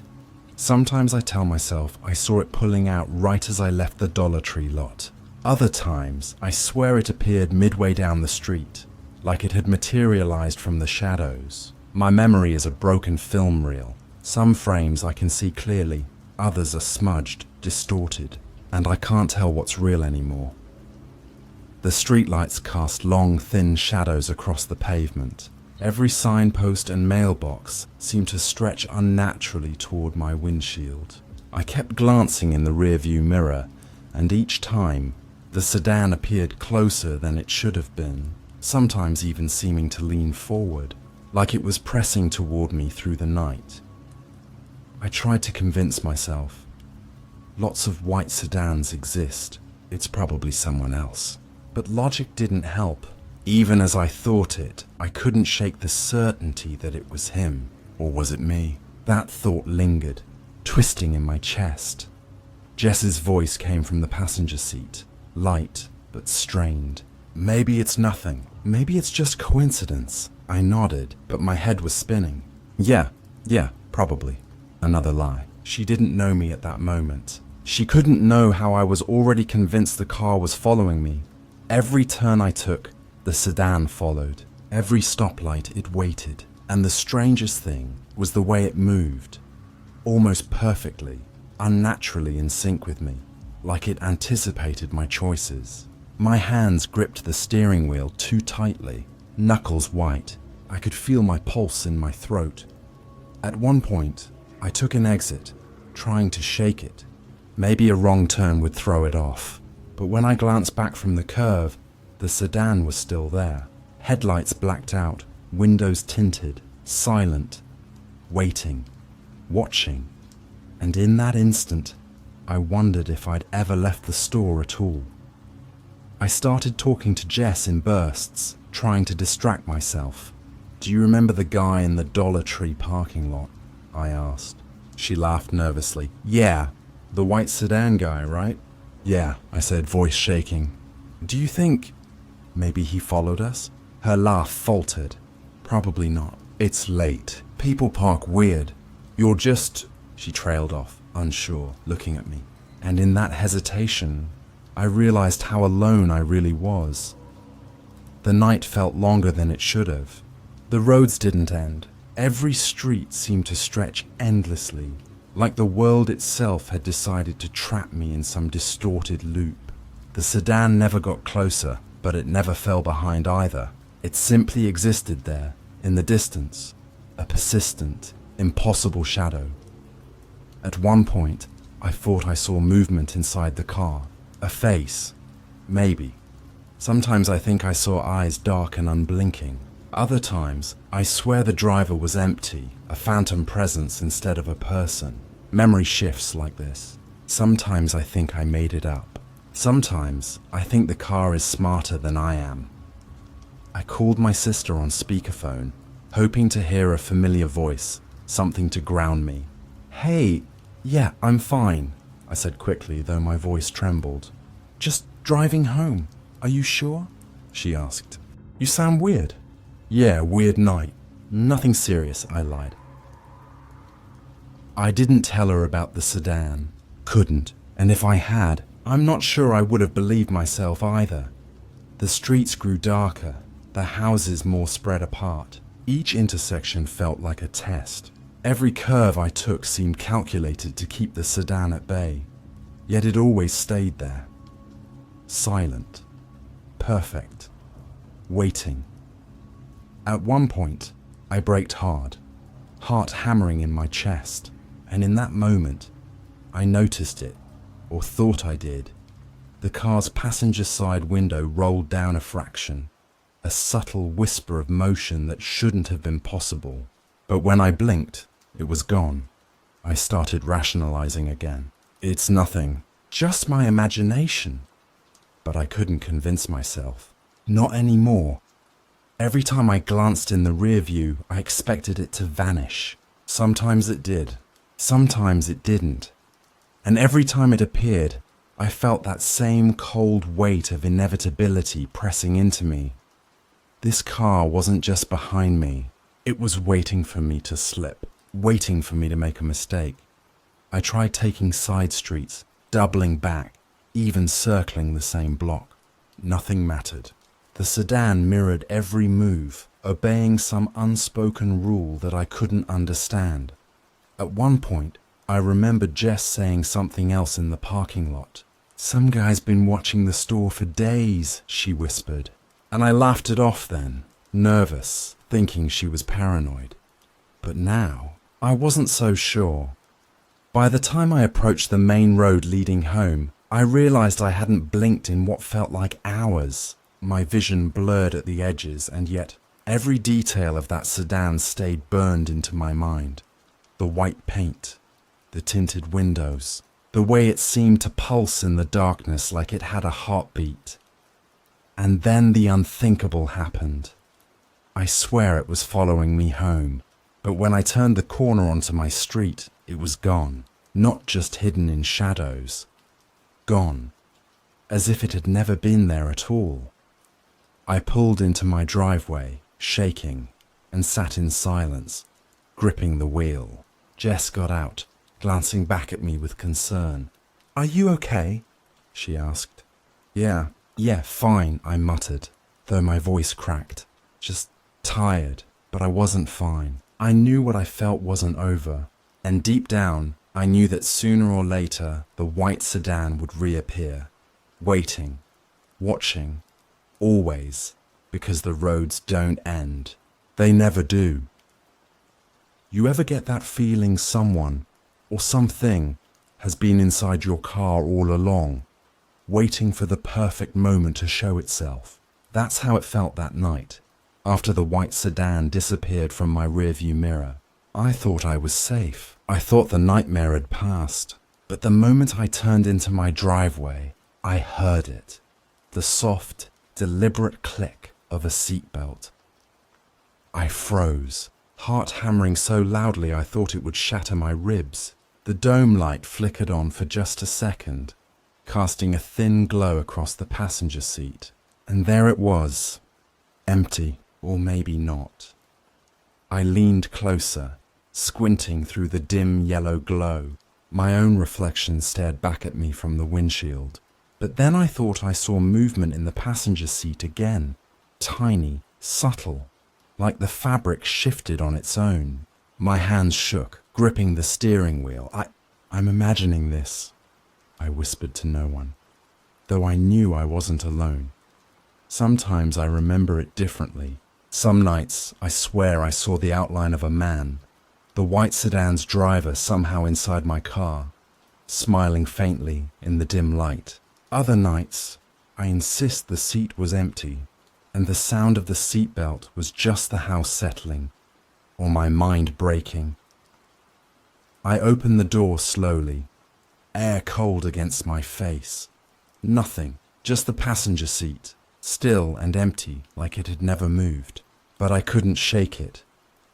The sound had come from somewhere.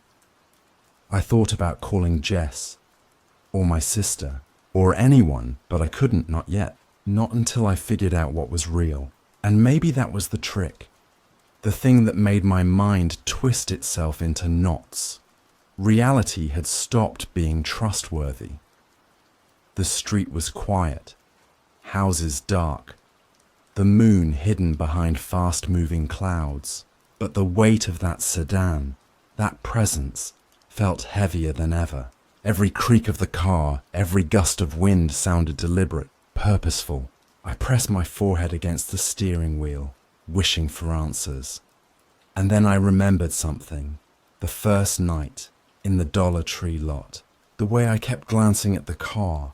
The way I told myself it was nothing. The contradictions, the lies.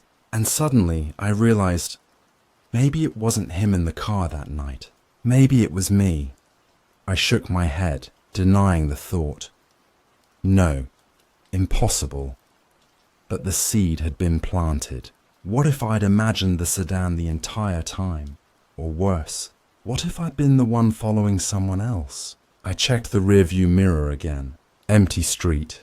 No headlights. Nothing. And yet, I felt it. The same cold weight pressing on my chest. The same unnerving certainty that I wasn't alone. I tried to rationalize. It's my mind, I said aloud. Just stress, paranoia, everything twisting together. But the voice sounded hollow. I didn't believe it, and I knew it. A soft creak from the passenger side door made me jump. Slowly, my hand reached toward the door handle. My fingers trembled so badly I almost dropped the keys. Nothing. The door was closed, locked. And then I thought I saw it. A flicker in the corner of my eye. The white of a seatbelt snapping across the empty passenger seat. I froze, breath shallow, pulse racing, and I whispered, barely audible, "Who's there?" No answer, just silence, thick, heavy, suffocating. I've replayed that night in my head countless times. Some versions end with the door opening, a shadow leaning over me. Other versions, I drive inside, lock every door, and stare at the seat, empty, yet somehow still occupied. People ask me why I tell this story at all, why I confess all these contradictions, all these gaps in memory. The answer is simple, because someone, or something, needs to know. Someone needs to see the truth that I can't fully face myself. Sometimes, when I close my eyes, I see the sedan again, not behind me this time, not on the street, inside my driveway, parked in the passenger seat, watching, waiting, and maybe, just maybe, it's always been me, because the car doesn't follow, it doesn't chase, it doesn't leave, it waits, and it knows. And I think I finally realized, it doesn't matter if it's him or me. The lines between observer and observed have already blurred. The white sedan is everywhere I am, every glance in a mirror, every shadow in the corner of my eye. And some nights, I think it's the only thing that remembers me at all.